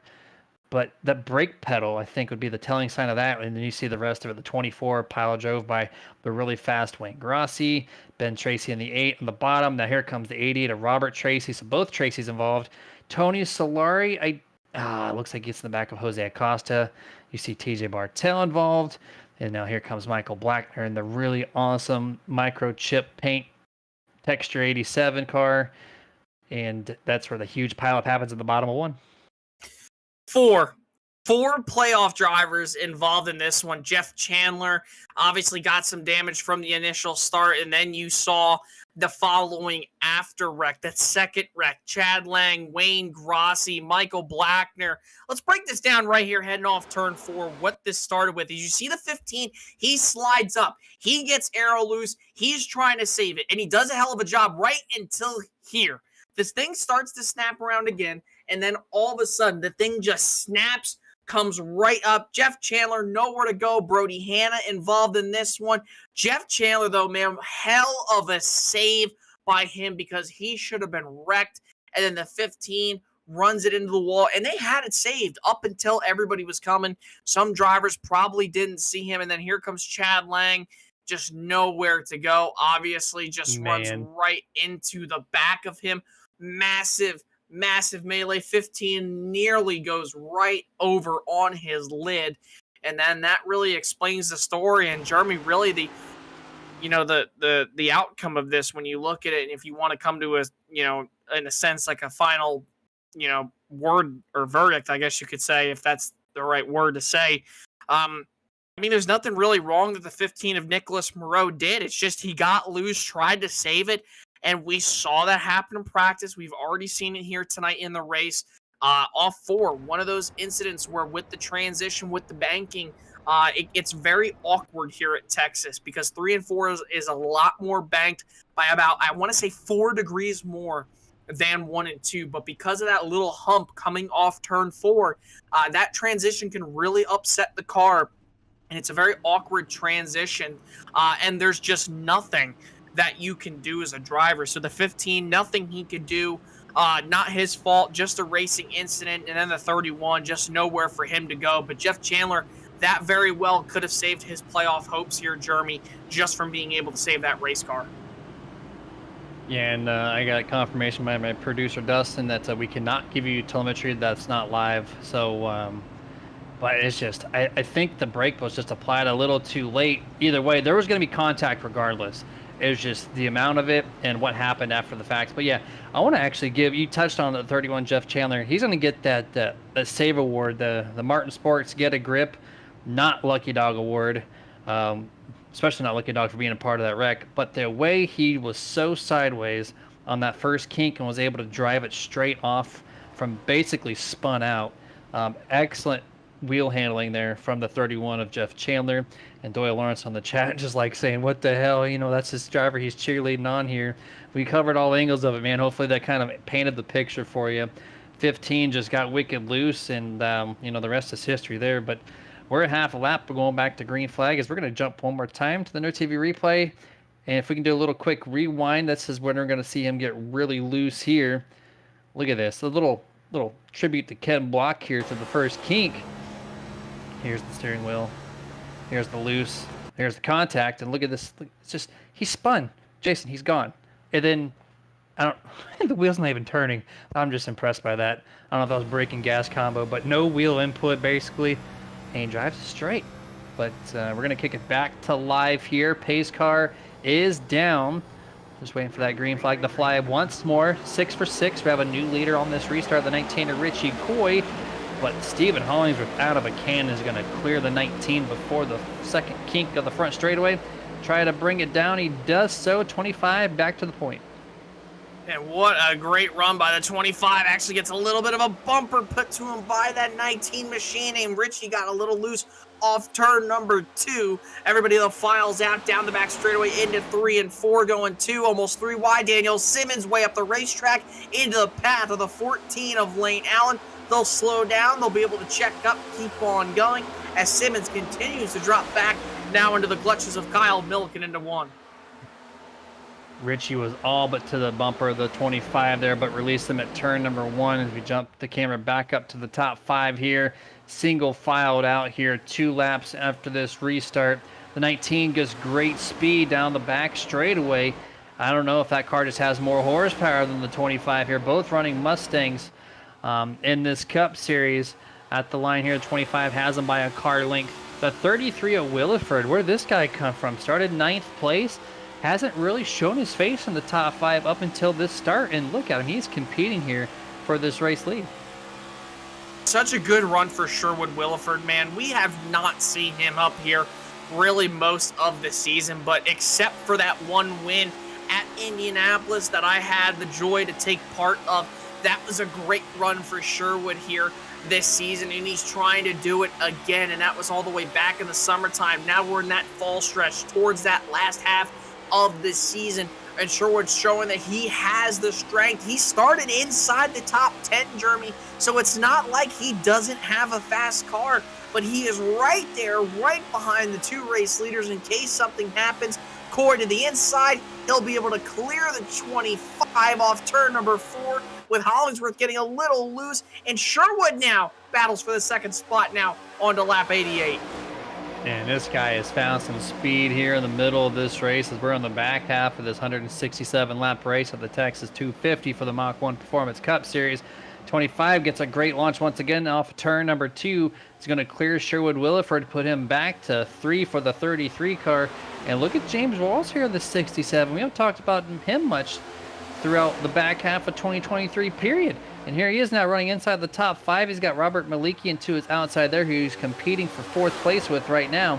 Great stuff here by some of these guys that haven't been up in the front all season long. Some great stories here, Jeremy, for not only Wallace, but also Williford. And I mean, when you look at Williford and Jeremy, I'm going to be honest with you, man. And it's nothing against Sherwood Williford as a driver, but just because of the performance that he's had here this season, obviously got that win at Indianapolis. But when you look at his season overall, it has just not been there, man. I mean, but besides the win at Indianapolis, just did not have good finishes. Like I said, I had him on my bingo card getting knocked out in that first round. I did not see Tony Solari or Ryan Chapman getting eliminated. And obviously I know those two, they had a really bad first round of the playoffs, and they just could not finish it out, and they missed the next round. But here they are here tonight doing some great work. Speaking of Tony, he's up to 8th plus 13 positions from where he started. Ryan Chapman trying to make the most of his night. He sits in 16th plus 9, but definitely some great runs out of Wallace and also Williford tonight. Yeah, 100% here. Wallace now looking to the inside of Stephen Hollingsworth here on the back straightaway on lap 91 through 3 and 4 this time. Wallace might actually make this pass here as the 25 is starting to fall back. He had some decent mid-run speed on that last run that we had a few green flag laps under, but now he's just struggling to maintain pace here, trying to not fall back into 4th and 5th place. 6, 7 all but clears him through 1 and 2. Back to side by side here. Now look at the stack of cars behind him. This is about to get really dicey here as everyone's just now waiting their turn once more. Who's going to force the issue to make a pass? And we already saw one big wreck. Let's not make it 2 here tonight. Oh my goodness, man. My heart just dropped in my chest. And it's some more contact. Robert Malikian got into Kyle Milliken. No. And Milliken's going to go around in front of the field in 1 and 2. He's able to save it, but collects Steve Loomis, Brody Hanna. No. And another big wreck. Oh. Oh, my goodness. Commentator's curse strikes again, boys. I'm so sorry. Kyle Milliken. You see James Torrey, Steve Loomis, Brody Hanna. Wow, lots of guys here who were just trying to survive and make it through to the end of the race, taken out late in this wreck, Jeremy. This is insane. First and foremost, watch this say the 42. This guy is 45 degrees to the pointed his nose to the inside wall, saves it. But now this is the really confusing part. 2 wrecks in a row where we've seen someone get loose, straighten their car out, maintain their line, and then they get pile driven in the back. This time it was a little harder to manage there because he's, oh God, look at the 17. Goodness. The only kink to the inside wall that's facing the car nose, and he slams it, shoots it back up the track. That's where you see Brody Hanna get collected. He can't lock it up fast enough. The 6 of James Torrey gets slammed there as now he crosses traffic into the 27 Ryan Chapman. Look at this guy. We talked about him at the beginning of this race. Just bad luck for the back half of 2023, and here he is once more involved in something that's not his doing. Multiple cars once more. Another playoff driver involved in this wreck. And there's the new hashtag Get a Grip save award, essentially, by the 42. It was just an excellent save by him. Both him and Jeff Chandler tonight have had some pretty good saves, man. I want to say it's too close to call on who probably would get that award, but this is what I don't get. Dustin, if we could just rewind this real quick a little bit back. This is what I don't understand. And again, Jeremy, you brought up a great point. This is the second time we've seen the guy who's loose or wrecking, in a sense, in quotes, get taken out, hold his line after the fact, and then all of a sudden just gets run into it. And really, honestly, now that you just see the full replay here, I think the story tells itself there.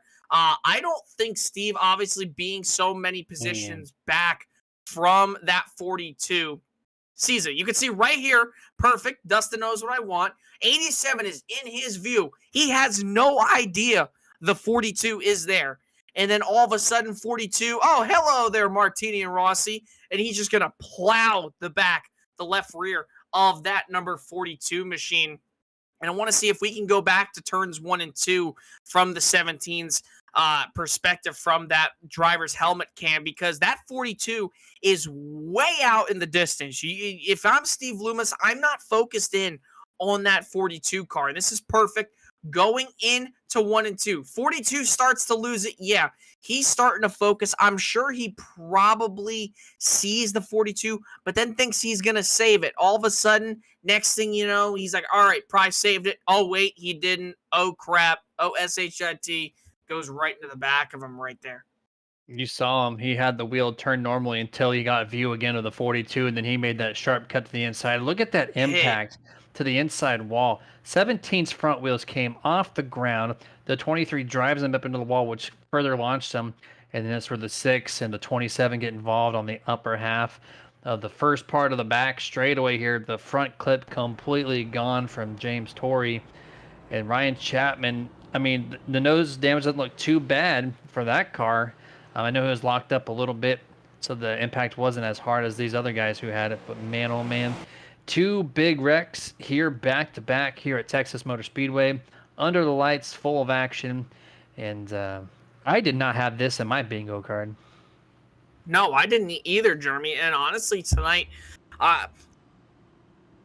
yeah, for real. But like, you know, and I think Jeremy, and shame on us for knowing it. I mean, I also didn't know we were going night racing up until 10 minutes before we went to pre-roll for the broadcast and went live on social media. I mean, this is just unheard of to see a night race with these next-gen cars here. But that's the great beauty of iRacing. We could put any time of day. We could be racing on a track with no lights in the middle of the night with these Cup cars if we wanted to. We could be racing at the brink of sunlight on the horizon here in Texas if we wanted to, which is just so cool, obviously. In my opinion, I always loved running at my local New Jersey Motorsports Park, testing and running Legends cars or anything I could drive on iRacing there right when the sun was breaking. It was absolutely beautiful even for just a sim. But hey, all that aside here, yeah, I didn't have any of this stuff happening tonight. I mean, 2 huge wrecks, probably about 3 guys who were very heavy hitters getting taken out early on in this race.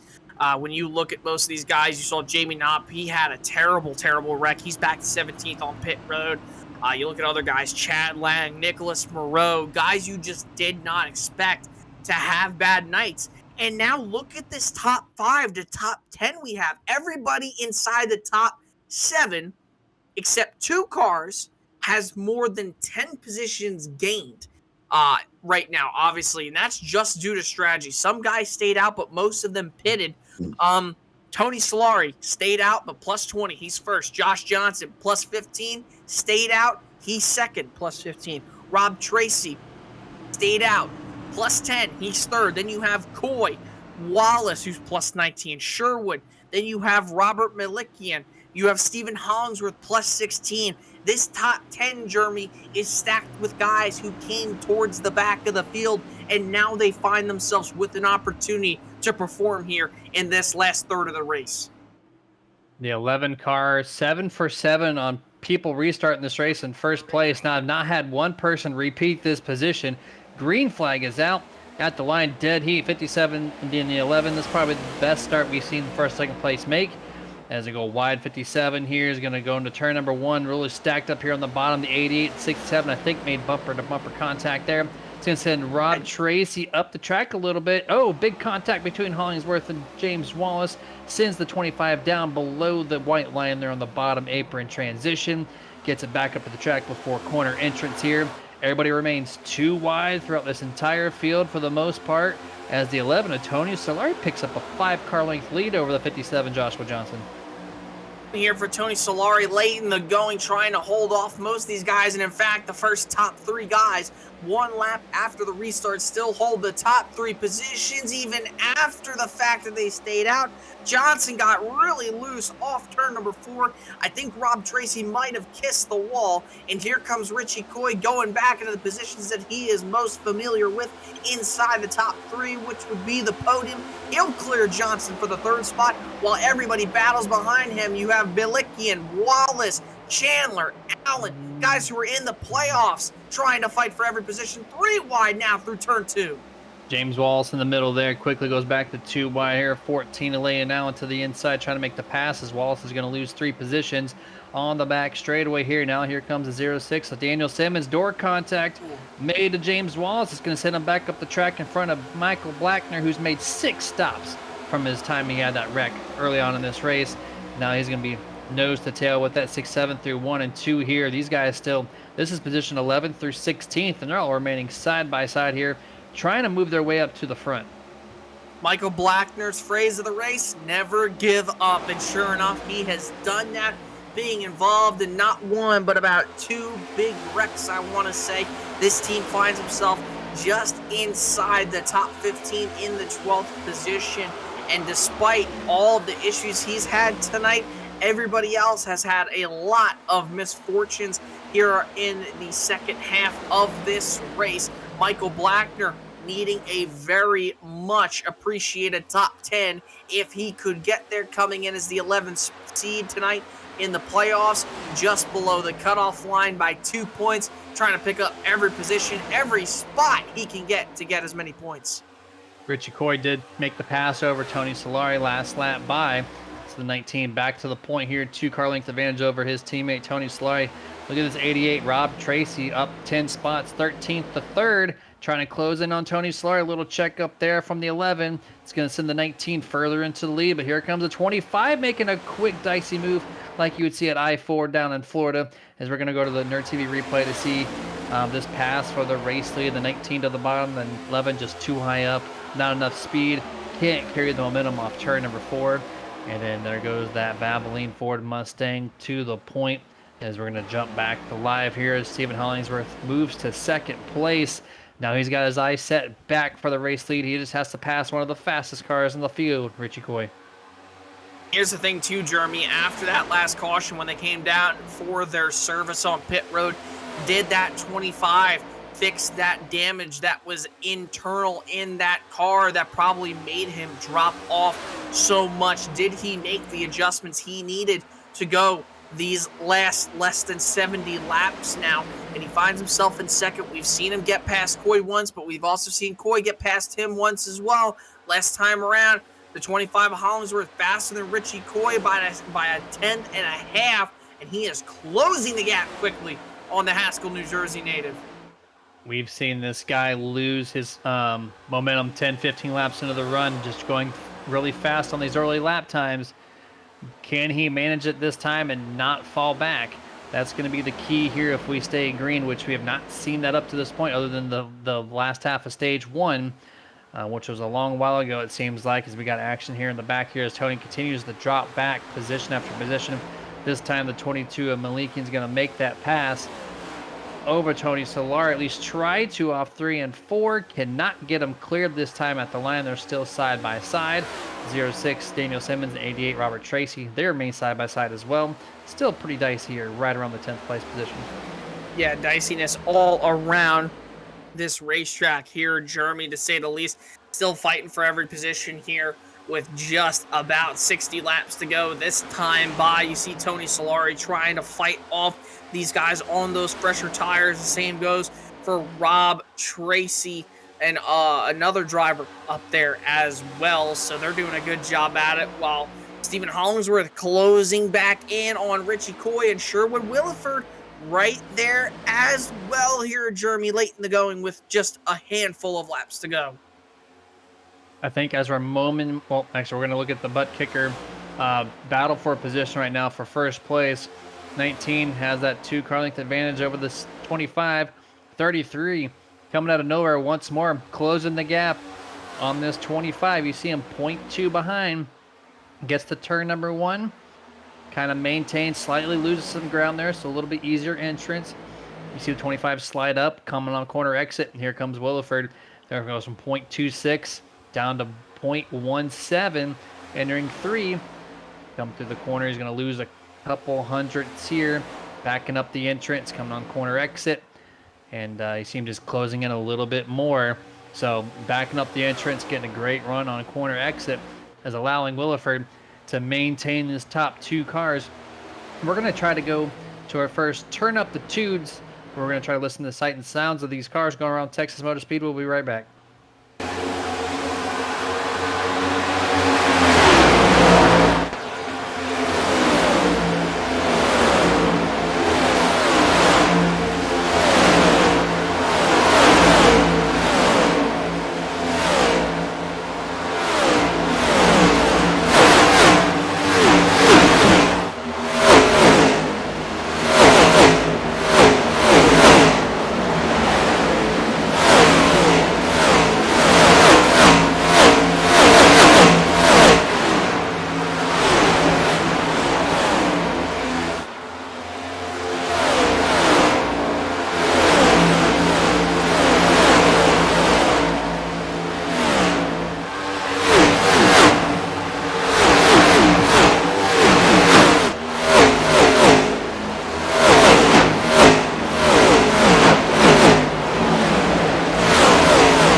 And back here with our voices turned back on, hopefully enjoyed the sounds of these next-gen cars going around this mile-and-a-half Texas Motor Speedway, presented to you on the iRacing platform.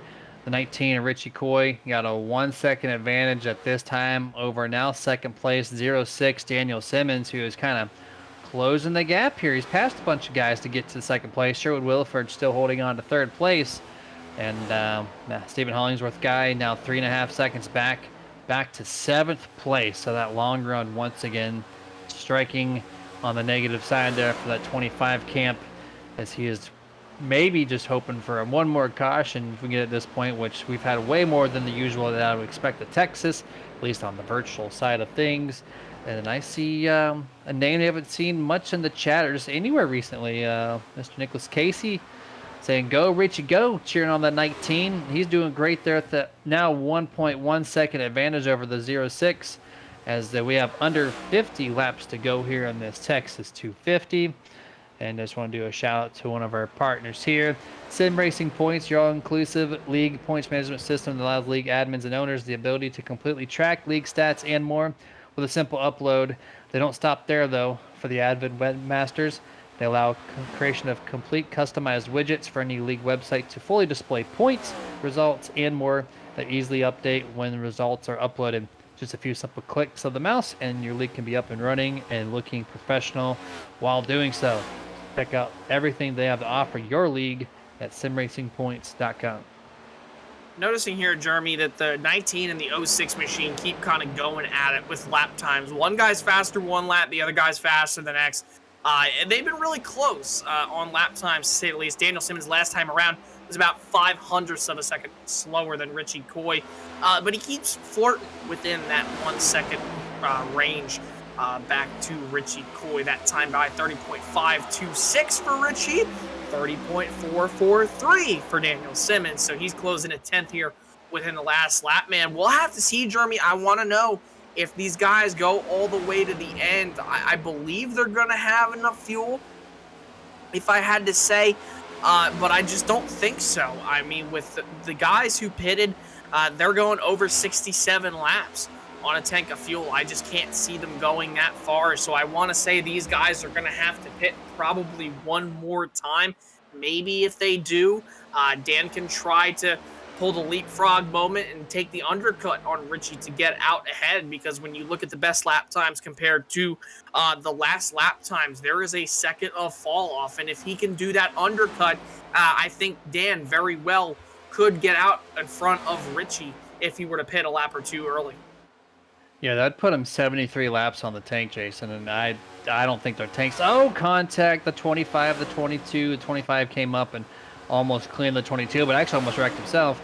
Hollingsworth came on the radio and said he is sorry for making that contact. Thankfully, he didn't wreck anybody or even himself, so we remain green flag. But yeah, that's 73 laps. That's too far on a tank. These guys are going to have to split this gap, or maybe they're going to hope for another caution, which has been so prevalent here tonight at the virtual Texas Motor Speedway. The 22 actually calling pit road. He's right in front of the 25. He does cut down below enough. Gets loose. You save it. And good to go at the speed at the Gets line. it. Very nice stop. Wow, that was one hell of a job by that number 22 of Robert Milikian to get down to pit road, because boy, oh boy, it is hard to get down to pit road here when the bottom lane is the most dominant. You just can't run the top. Oh, we have a caution. This is huge.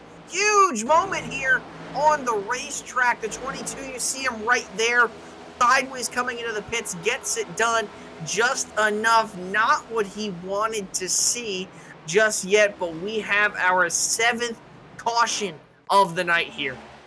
42 and the 22 pitted. Everybody else had to come down pit road, and here's the point of oh my, just got destroyed, Robert Tracy. I'm thankful that was a virtual car, because right rear hooked essentially into the turn 2 wall. You see the damage to the wall there. You see the paint transfer. It is just, man, we're going to see a chase camera angle here. 37 just turns down in the Robert Tracy, and oh my, just a huge hit there to the driver's side of the 88. Makes it for the 6th caution this evening. Yeah, that was a hard hit there for that 88 machine. That's going to absolutely take him more than likely out of this year. So we'll have to see how it ends up being for him. But with that being said, now this race will no longer become a strategy game. This is the money stop. It's all about executing, coming down into your box and coming out of your box. Who's going to have a lot of wheel spin? Who's going to lock it up? Maybe coming into their stalls. They're all filing down pit road. You see Michael Blackner, James Wallace, they're heading for their stalls now. Question is, where will this 19, 06, and 33 come out? Down into their pit box is going to take 4 fresh Goodyear Eagles and some Sunoco Racing fuel. You see the jack finally going up on the 06, maybe something of a mishap, but he has that second to last stall. James Wallace gets out ahead of everybody, taking the 2-tire call. Richie Coy, though, is going to beat the main contenders this time off pit road. Jeremy, do we think the 2-tire call by James Wallace is going to be the right move? I don't think so. There's way too many laps. We got over 30 plus laps to go in this event, 37 or 38, maybe 35 when you get the green flag. It's a bold strategy. He's been up front once, and I can definitely count on the talent from James Wallace, but I just don't see it paying dividends over 35 laps on a run if we go green the rest of the way. But if he can make it happen, excellent. Surprise me, please. I'd love to see it. But yeah, it's a great call momentarily, but we'll have to see to find out. Yeah, this is going to be interesting to see, obviously, how James Wallace does in fact do. And I mean, Jeremy, we saw on Sunday that track position was absolutely key. 2 tires compared to no tires and 4 tires. Those guys who would take 2 tires, they held their own. But with this being obviously, late in the going, we're at night. This is not a day race. Will those tires hold up as good as what they did on Sunday in the daytime for the real Cup guys here? I don't know, Jeremy. I'm going to have to agree with you. I mean, yeah, the 67's been up there, but we know that 19 has been wicked fast as well. So is the 33, the 06. I agree with you, Jeremy. I just don't think that 67 is going to be able to hold them off. We're going to jump to a quick picture-in-picture and go back to live action shortly before the green flag. Be back after a few messages.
And we're back full screen, half a lap before we're going green flag, and I'm still going to call this stat out because I think it's quite impressive.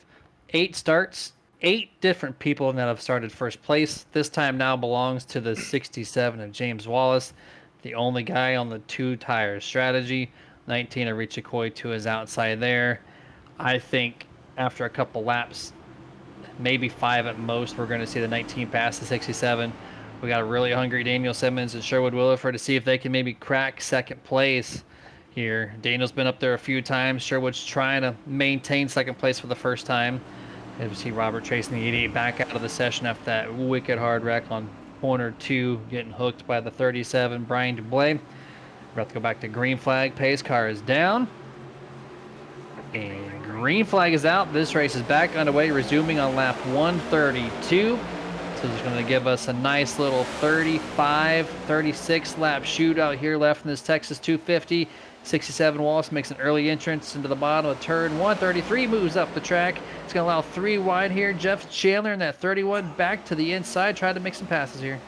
Yeah, the 33 just got a little bit tight there entering turns 1 and 2. Jeremy in the 67, James Wallace, yeah, he stayed out, holding his ground for the time being, but it looks like Richie Coy is going to be able to clear him off turn number 4. No, he won't. Now he will. This time by the line, lap 133 goes up on the board. Everybody trying to get around James Wallace for the time being. Daniel Simmons does just that, little bit of contact to the bumper of James Wallace, and Williford packs it right there on the left rear. They nearly made more contact. Could have caused a wreck. 3 wide. Jose bounces off the 33. Hell of a race going on here down on the 4. Man, Jose's not going to be happy with that contact here. They still remain 3 wide, barely. Jose Acosta in the middle there. James Wallace, and that 2 tire just completely falling off this cycle right now. Back just out or inside this top 10 here as they get around an 84. Jamie Knopp now trying to clear James Wallace. They momentarily only go 2 wide, calms down just a little bit compared to that 3 wide a lap prior. Going through 3 and 4 this time to complete lap 134. Top 10 single filed out. James Wallace takes 7 loose off corner exit right in front of Jamie Knopp. Able to avoid contact. We stay green. Man, some contact right there coming up into the wall. Kyle Milliken and Robert Milikian, they both got into Milikian there down the front straightaway. Now they're going to put James Wallace 3 wide in the middle. Milikian and Knopp doing just that in this 67. Jeremy, once he got past for the lead, it has been nothing but dropping back to the rear of the field here for James Wallace. Definitely not the strategy. One makes contact there with Ben Tracy. They're able to save it, and they keep on going, this time in a 1. I don't know how he didn't wreck right there through the kinks there on the front straightaway. 67 falls back now behind the 27 of Ryan Chapman, gets loose once more, but we're focusing now on your race leader. 19 of Richie Coy has a 4 to 5/10 of a second lead over the 06 of Daniel Simmons, and here comes that 25 once more. He's trying to keep himself into this top 5, take care of them tires a little earlier on this run here. He might pay dividends here. His 4th place also. Jeff Chandler put himself back into the picture late in the going here. Recovery for Jeff Chandler, despite that accident that he was involved in with Nicholas Moreau, to start off that first really big incident of the night there, heading down off turn 4, then all the way down into turn 1. It's been a great recovery for him.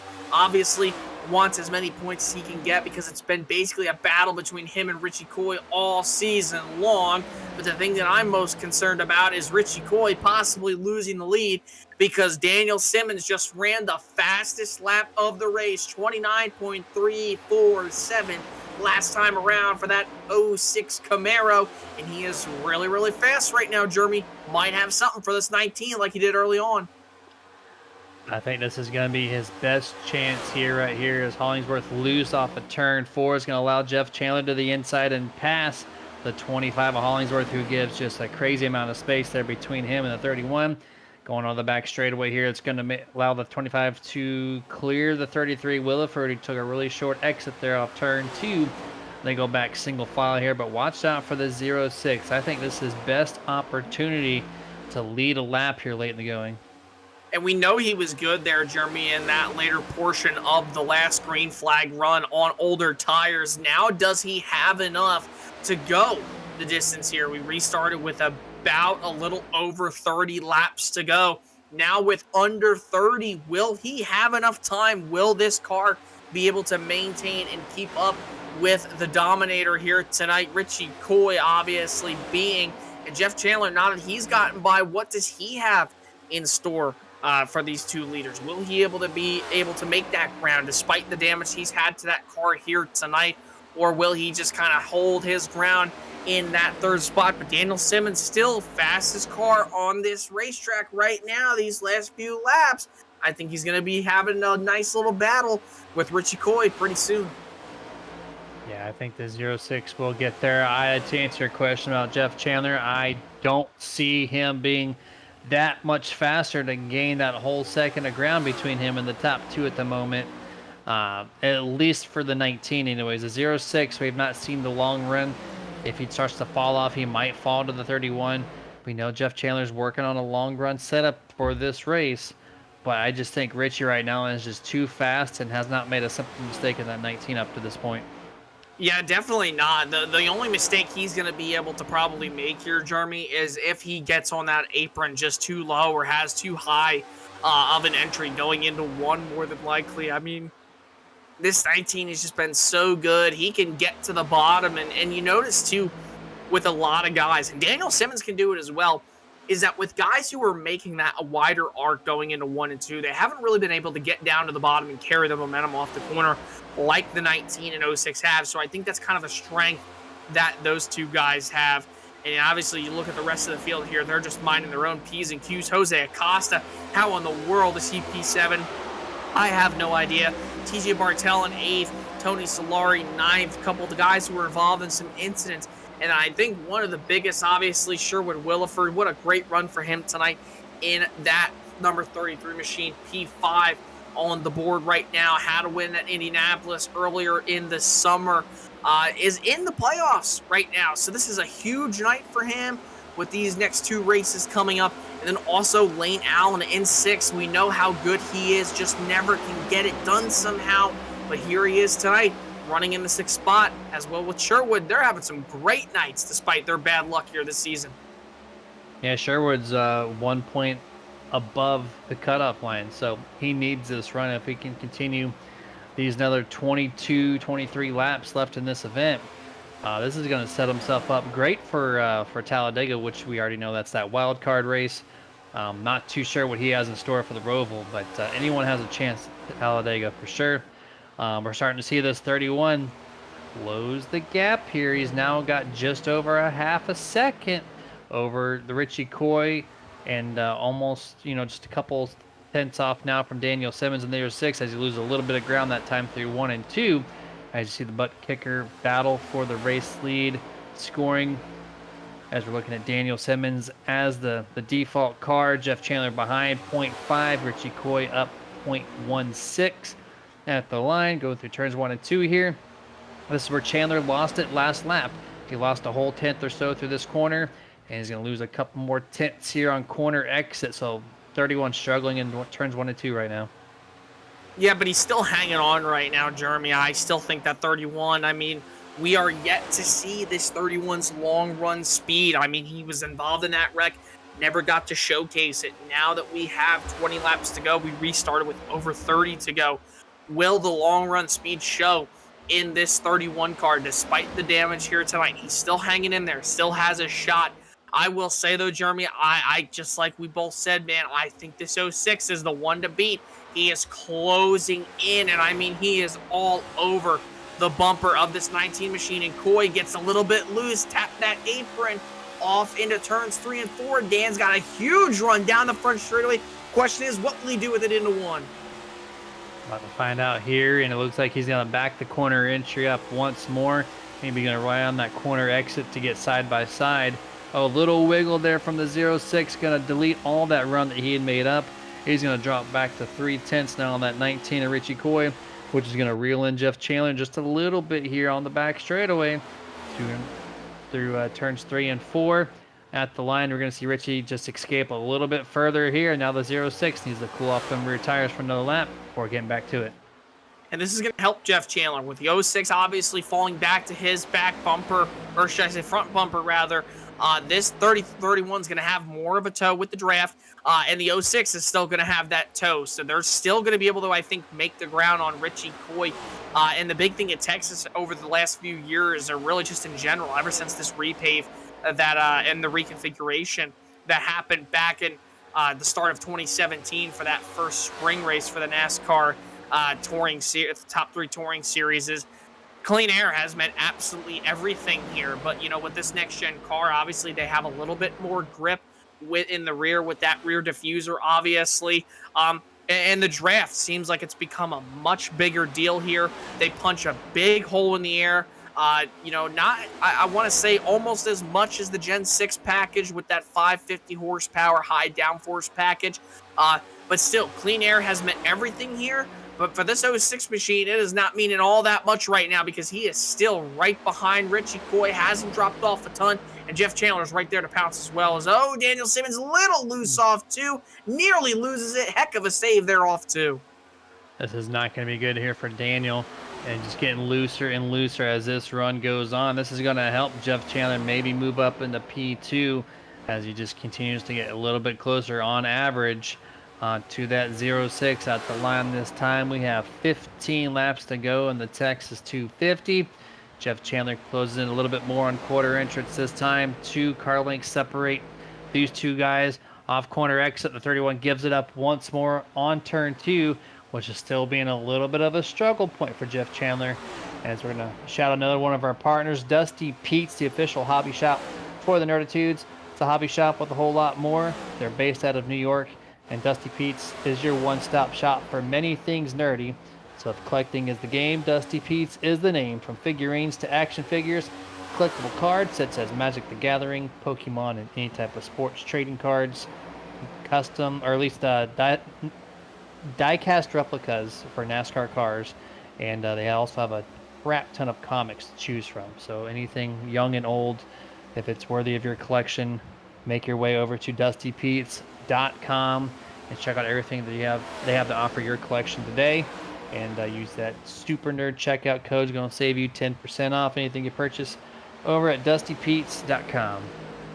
Tell you what, Jeremy, this Daniel Simmons machine, he is closing the gap on some points of this racetrack, but then off the corners, he just can't do it. Right there on the exit of 2, though, had a great surge of momentum. He gained about 2/10 on the exit of 2, and I want to say it was all because of Steve Loomis, who just came out of the pits. I believe that number 17 is going to play a huge factor in how this race just so happens to be. And actually, the 17 last pit on lap 106. It's just he has gotten out of the way. Not going to be a factor anymore. But you got to think, Jeremy, it definitely hurt that 19 just a little bit, because here comes Daniel Simmons yet again, 0.2 of a second. But what can he do with this run here out of 4? Doesn't look like much at the moment. Gets to the line. Yeah, he's going to extend that lead a little bit. It's going to move that 06.287 back. Jeff Chandler really strong on corner exit 4, able to get to within 1 car length now of Daniel Simmons, riding on the back camera of Simmons in that 06. Look at how close, and actually Jeff Chandler able to maintain that close gap through 1 and 2. He's going to back up turn 3 here, try to get a nice beautiful launch off of 4, and actually backed up a little too strong, and Daniel's going to have no pressure on the front straightaway here. Coming up to 10 laps to go. If Jeff Chandler wants any type of, chance to go after this win, he needs to get past Daniel Simmons, and he needs to do it now. As you see, the 06 gets loose again. This is an opportunity for Jeff Chandler to pounce. He's going to do just that. Heads to the bottom. No, he stays in line. This time, he's been the fastest out of these 3 guys here the last few laps, despite Richie Coy getting him by just a couple thousandths of a second. Oh, Daniel Simmons wicked loose off the corner, saves it, but that presents the bottom to Jeff Chandler down into 1 and 2. This could be everything that Jeff Chandler needs with 9 laps to go, being back by only 2.5 of a second right now. Man, something must have happened to that 19 Jeremy off turn 4 for Jeff Chandler to not only pounce on the 06, but also get just in that distance, the sweet spot, you should say, behind Richie Coy. Yeah, I noticed that as well. The 19 gave up ground the same time the 31 made the pass, so that really helps Jeff Chandler's chance here at the line this time. Jeff gets P2.326 back of Richie Coy, and this is going to be prime time here. 8 laps to go. I think at this point, the 31 can get to Richie, but can he make the pass? That is going to be the question here in these closing laps.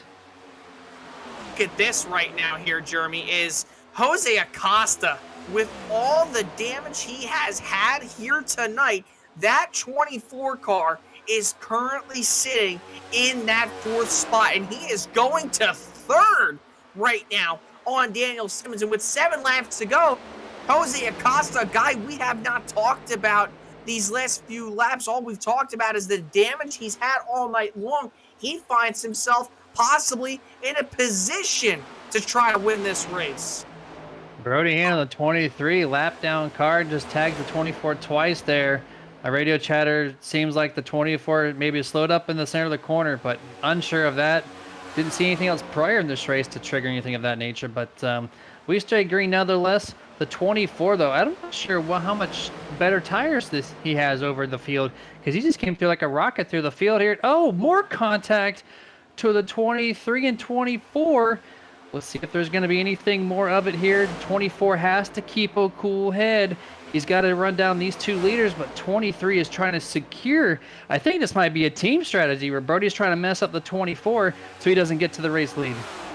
Yeah, what it is there, Jeremy, just off turn number 2, the 24 is just trying his hardest to try and clear that 23. The 23 is on fresher tires, and he has the momentum, and the 24 doesn't, and unfortunately just came right up into the path of Brody Hanna. Nothing he could do.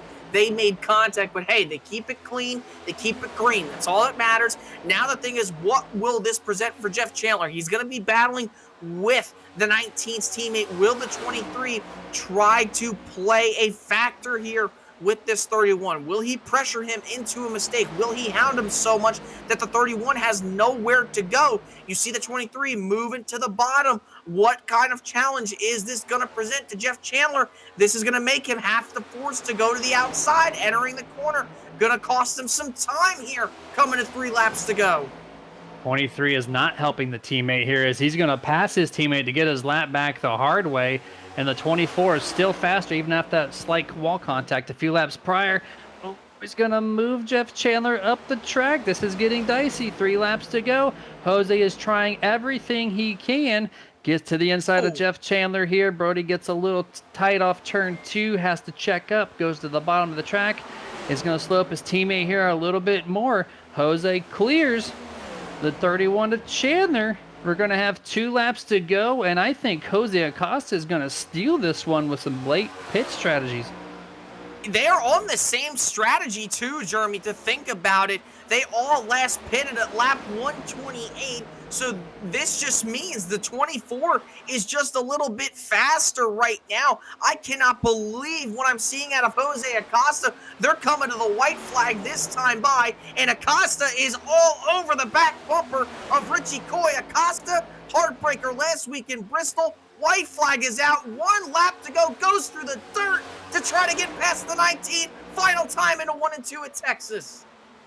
23 backing up a little bit here. Will this play any part of this race? 24 backs up the corner, going to get a great launch on corner exit. He's going to have to make the dive. Blocks. Richie blocks. 24 gets to the inside. Side by side, this has to be the advantage for the 24. 19 trying everything he can. Off corner exit, this is going to get tight. Contact, they both wreck. Richie, 19, is going to win this Texas 250 barely. The second place, Jeff Chandler. I think Jeff Chandler might have got it right there, Jerry. Jeff Chandler wins at Texas. Oh my God, what a finish. I cannot believe what I just saw. We thought that Richie Coy had it. Now they're saying Richie Coy.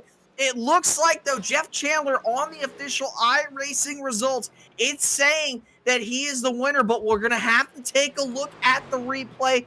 Oh, my goodness, Jeremy, talk about a classic NASCAR finish. And right now it looks like Richie Coy is the race winner. Wow, we're going to have to take a look at that replay.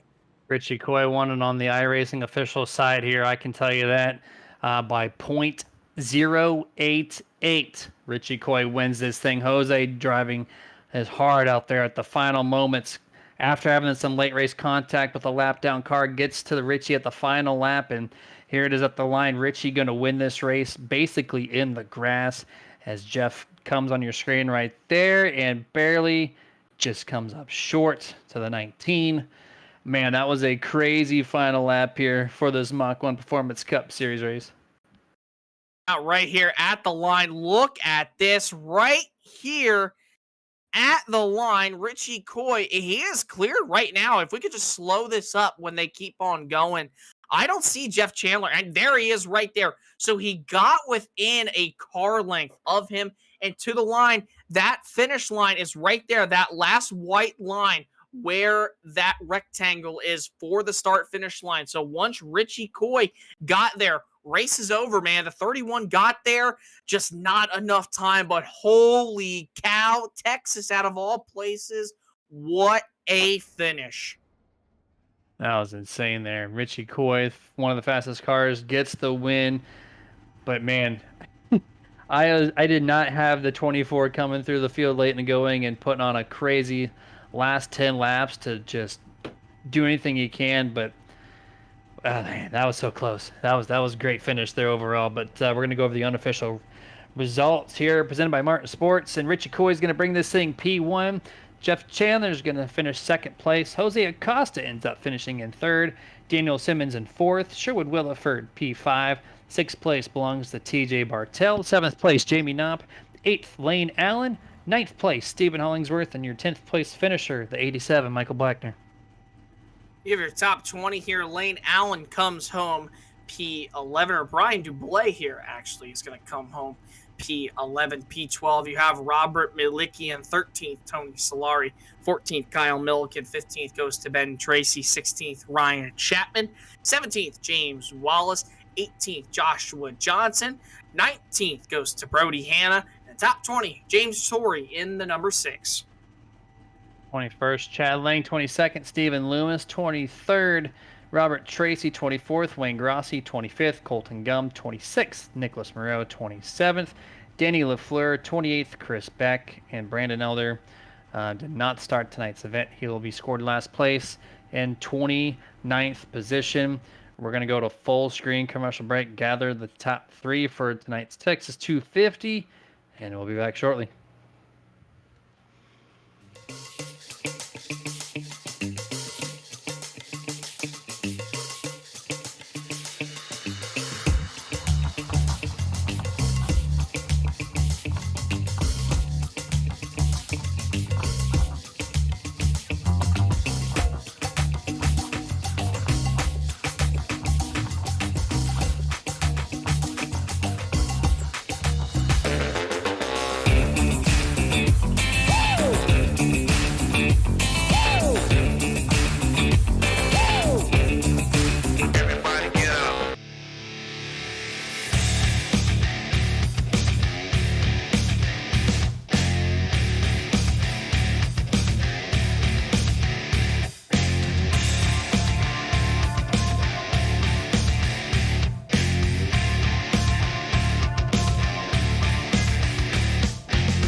And welcome back here for the Mark Sports post-race show, where we're going to talk to tonight's top 3 guys.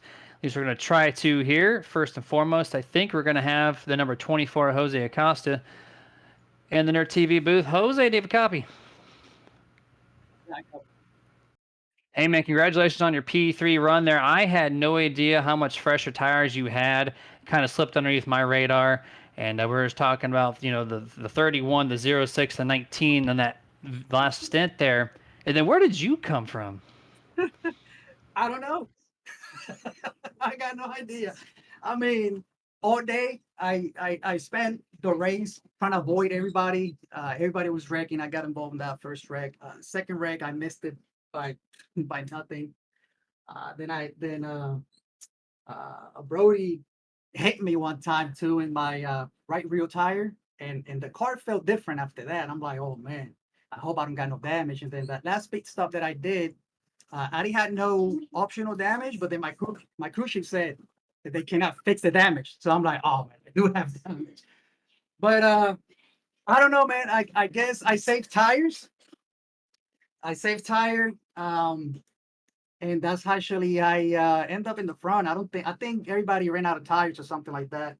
I still had two sets or one set of tires left. So basically that's how I did it, I believe. Well, Jose, it's good to finally talk to you, man, up here in the podium, man. I mean, heartbreaker. About a couple times, maybe 3 times so far this season. You've been fast, man, week in and week out. You had an opportunity to win Bristol last week. Unfortunately, your own mistakes costed you that victory. And here tonight, man, you talked about the contact with Brody. You got faster after that contact, man. And then we saw you battling with Richie coming off turn 4 for the final time. Made some contact. What was going through your mind? And what was your game plan heading into turns 3 and 4 for that final time? Just trying to keep it low. It was so hard to keep that car down low exiting turn 4. I didn't mean to hit him after I, turn 3 when I got him in the inside. I knew it was gonna be hard because you could kind of like get a run on the high side, and that's exactly what he did. He did all the right move on the top. So good job for him, and I congratulate him for his victory. And Jeff Shanley at the end actually got second. And everybody in the league and you guys over there in the booth, thank you everybody. Yes, sir, man. Congrats on the P3 there. Like Jason said, glad to talk to you in the Nerd TV booth, and hope we can find some continued success between now and the season end. But final thoughts though before we let you go here from this race tonight. Well, help me out. What kind of thought you want me to, what do you want me to tell you? You shout out your race team. You got the floor is yours. You can do whatever you want, man. You can say hi. You can what you got. Well, thank you guys for the good broadcast. I do watch it after I race, and you guys do a good job. I do like the league a lot. It has a lot of cool features on the website that I do like. And everybody for showing up, man. Hey, man. Well, congrats once more on that P3 finish, and hopefully we'll see you up here more often. Go and have a good rest of your night, all right? Thanks. Yes, sir. Very excited there. Jose Acosta finally talked to us, man. He was pumped for that run there just to come through the field to finish P3. Awesome job there from that number 24 Wolfpack Racing team car. And now it's time to bring in second place, Mr. Jeff Chandler in the 31 machine. How are you doing, sir? Wow, just lucky to be here. Yeah, no kidding, man. Involved in some wrecks, got the thing repaired. Wasn't sure how you're going to hang on. I counted you out on that last restart. I thought you couldn't get there, and you did. Just a crazy roller coaster race here tonight. A couple of massive wrecks. How did you, out of everything, get home P2?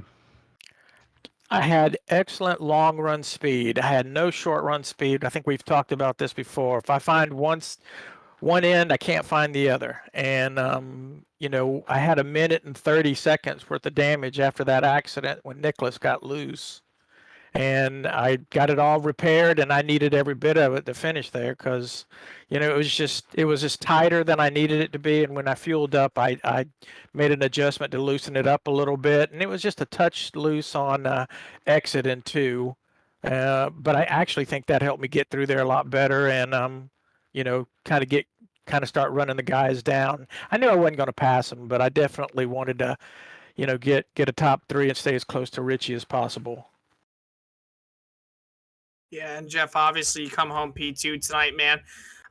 Like Jeremy said, how in the heck did you get up there? We have no idea. Hey, you ran your race. You did a great job. But off turn 4 right there, we obviously saw Jose and Richie battling side by side. And then you saw him make contact. What was going through your mind when you saw that? Where you're like, oh, man, I might be able to steal one of these things away. What was going through your head coming off 4? Oh, hell, I thought I won it, until the crew chief said P2. And I was like, wow, that had to be close. But yeah, I saw them run off into the infield, and I was like, this is a gift, like epic gift. But Yeah. Richie deserved to win it. I mean, he was the best car all night. Yeah, on average, Richie had the best run for all 167 laps here, and less than 1/10 of a second separated you and the 19 as he crossed the line below the racing surface there. Then Doyle Lawrence keyed us in that you're running on a long run setup too. So he was our in race reporter, so to speak, for your team this evening. But final thoughts before we let you go this evening, Jeff. Well, I definitely want to thank Brooks and Will and everyone at Hyperforce Esports. Like I mentioned before, we have a huge announcement coming up next week. I'll let you guys know as soon as I'm given the okay to let it out. Don Wheaton Chevrolet, Judd Danielson and Abruzzi and Racer Apparel, Doyle Lawrence. He's one of my greatest friends, man. He's just an awesome dude. You just can't believe it. And here's a funny story. I'm going to hurry it up, but he actually lives in Houston, North Houston, Texas, where I used to live 30 years ago. And he actually lives like 2.25 miles from where my house was. We never knew each other. So it's just, it's a small world here in iRacing. Kenny and the guys at Team Watson, Nerditudes, Jeremy, Jason, Dustin, you guys rock, man. And Brody and Richie and the guys at FTSR, Mach-1 Performance, and Martin Sports for all they do for the series. Appreciate those kind words. That's kind of a cool story there between you and Doyle Lawrence. Did not know that as well. So that's awesome stuff, man. And congrats once more. Strong finish here tonight. You're going to need it for Talladega next week. So good luck trying to get through that wild card race. Thank you very much. I appreciate it. Yes, sir. And that was second place, Abruzzi, Raceware, Camaro, Mr. Jeff Chandler. Now it's time to bring in race winner in the Mach-1 Performance Victory Lane. Richie Coy finds himself with one more checkered flag than what he did earlier today. Congratulations on P1, man. Thanks, guys. What's up, nerds?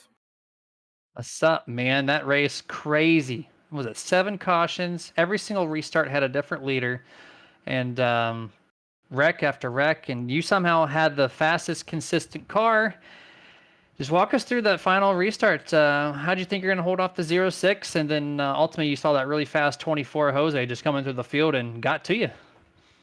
Yeah, I was so with that was my last set of tires, so I was hoping we went green to the end. If because we didn't, I had no more tires left, but I needed to pit in order to get fuel to the end. So when we restarted, I was trying to balance between being fast and saving tires. And I was trying to pace the 06 there, just trying not to drive away from him, trying to save my tires. And it was working out well. And then all of a sudden, I don't even know where the 24 came from, but when Brody got back by me, he had new tires. It made the car a little tight, and it kind of messed up my last couple laps there. And Jose came from nowhere. And then the next thing I know, I'm mowing the grass. I'm going to have to get a new sponsor for next year. Richie, that's awesome, though, man. You guys put on one hell of a show for us up here in the booth. Definitely one of the most exciting finishes.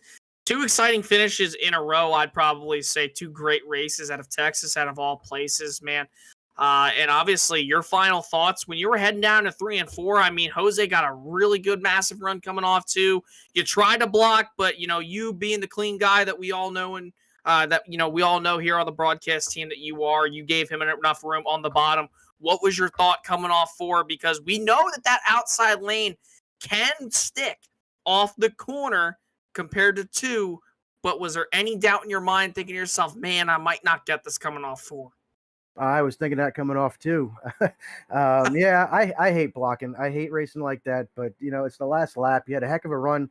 I knew I wasn't going to block him because he had such a good run. But I was hoping maybe to just kind of take his momentum away so that when we got in the corner, I could use that high sign, kind of pinch him down coming off the corner, which apparently didn't work as he got tight and came up and we made a little contact off 4. I mean, that was only going to be my only hope, was to be able to make sure I was alongside of him going into 3 and then try to get that run off of 4. I don't know if I would have beat him down to the line if we didn't make contact, but, I was giving it everything we had there.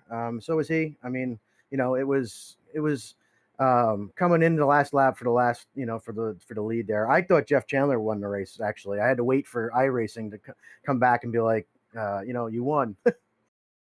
We were in the same position here. Our scoring pylon showed Chandler Pete. Well, actually, it had your name up there for, I think, a second or two. Then it switched to Jeff Chandler for probably 10, 15 seconds. And I'm thinking, I don't know. That was close. And then it switched back to Coy. And I was like, okay, I think that time we're all settled out there. I've never seen the pylon do that. So you guys cut it super close there. Less than a tenth of a second. Yeah, I And can't wait to see actually how close. Well, I mean, I never lifted. When I came off of 4, I never lifted until I got to past the start finish line. I mean, it was thank God iRacing made the change to the grass, because you can actually drive through it now. More grip. Yeah, Yeah. more grip. They But, gave you a grip. Yeah. Normally, if that was 2 weeks ago, I would have ended up, sideways and wrecked and stuff. But with that, thank God iRacing made that change, and I was able to beat Jeff back to the line. Well, you keeping the throttle down was able to bring in that win. Just final thought too. Welcome to the round of 8. You don't Yes, have to sir. worry about Talladega on the Roval anymore, which is probably the hardest 3 races of this playoff system, and you get the easy pass the next 2 weeks. So enjoy that, man. But final thoughts before we let you go. Yeah, that was the whole last part of that race. That's what I kept thinking. If I could win this race, I don't have to worry about Talladega. And thank God I don't have to worry about Talladega. I can go out and wreck and be fine. So yeah, I mean that's awesome to be able to do that. But as always, I got to thank Tony's mom and dad for watching. All the fans we got watching. I got to thank my team. We actually had a bunch of different stuff that we worked on, and I think we all went in 4 different directions tonight. I think I chose okay with the setup. I actually, if you had talked to me before the race, I don't think I was even I didn't even think I was gonna finish in the top 10. So yeah, I mean, I guess that my race setup was better than I thought it was gonna be. So thanks to the team, thanks to the league, and as always, thanks to the nerds, man. I appreciate it, guy. And go ahead and breathe. You got the next 2 weeks off essentially to kind of just figure things out for the round of 8. Congratulations once more, and we'll catch you next week. All right, man. Thank you. Yes, sir. That was the number 19, Richie Coy of that Valvoline Ford Mustang. And Jason, what a crazy Texas race here this evening. Yeah, man, out of Texas, out of all places. You don't really see that. And honestly, something, I've always been one of those guys, and I told you guys this obviously on Wednesday before we did the truck race, and I said, hey, don't worry. It's going to be a good race, I think. I called Road to Pro. It was a good race. I think tonight would be the same. Sure enough, Wednesday's race was pretty good, for a Texas race. Even though it's the truck, you can't really tell it compared to an Xfinity or a Cup car. And then you look at the Xfinity series, there's not a lot of grip, man. There's no downforce. The high horsepower is just, it's such a handful of drive here. This is a place where I've really been really good on iRacing, I want to say. I kind of had, it was one of those rhythm tracks. You have to get into a rhythm, and now with the Cup car, it's a lot difficult, I want to say here at Texas, because next thing you know, that thing could snap around on at you. We saw it at Darlington earlier this year. We've seen it at a lot of the mile and a halves, and that's what really makes, this mile and a half package for the next gen cars so fun, and I think that tonight with the nighttime race, probably created the product we saw, probably not fully, but definitely played a major part of it tonight. All I got to say is get ready for Talladega, because that race is going to be absolute chaos next week. And congrats to Richie, by the way. And Jose, finally got to talk to him, man. I'm really hoping we get to see him in victory lane before the end of the season, because the guy's got a lot of talent. Yeah, absolutely, man, for sure. And yeah, I think he's going to get himself a W sooner than later. That 24 just continues to impress us each week in and week out. He's only been here for just around a month and a half. So expect to find that 24 in victory lane soon. We're going to bring this thing to a close, though. Thank all of our partners one last time. Before we do so, of course, each and every single night, sponsors on the right-hand side of your screen. Thanks for League FTSR for letting us do this for such a long time. Hopefully you guys have enjoyed the product through the 2023 year as we're coming down to the close of the 2023 season. I want to thank Mach-1 Performance there as my thing loads. Race Fabrication Shop. Has produced champions and winners of all sorts of racing divisions. Find them at Facebook at facebook.com/Mach-1 Performance. Sim Racing Points, our all-inclusive league points management system that allows you to completely track your league stats and more with one upload of the export. That's at simracingpoints.com. Martin Sports, top quality apparel to make you look stylish and feel comfortable. See the whole apparel lineup at martinsports.dg. iRacing iFlag, get your notifications a fraction of a second faster without ever leaving your focus from that racing action. And you'll find them at iracingiflag.com. The Butt Kicker, get the ultimate feel from the sim race car directly into your sim seats at thebuttkicker.com. Team Watson Racing Setups, some of the best oval asphalt setups you'll ever find on the iRacing platform. And head over to teamwatsonracing.com to get some of those. Dusty Pete's Gifts and Collectibles, hobby shop with a whole lot more. So if collecting is the game, Dusty Pete's is the name, and that's at dustypete's.com. And then lastly, Roasted Gems Coffee, premium coffee beans, roasted just for you to start your day the right way. And you're going to do that at Roasted Gems at their website, roastedgems.com. All right, guys, going to close this thing out here. We'll see you tomorrow night for the Nerd TV side at the RSR Next Gen Cup Series. And then we'll see you on Wednesday at Talladega. Until then, you guys stay safe. Get your nerd on.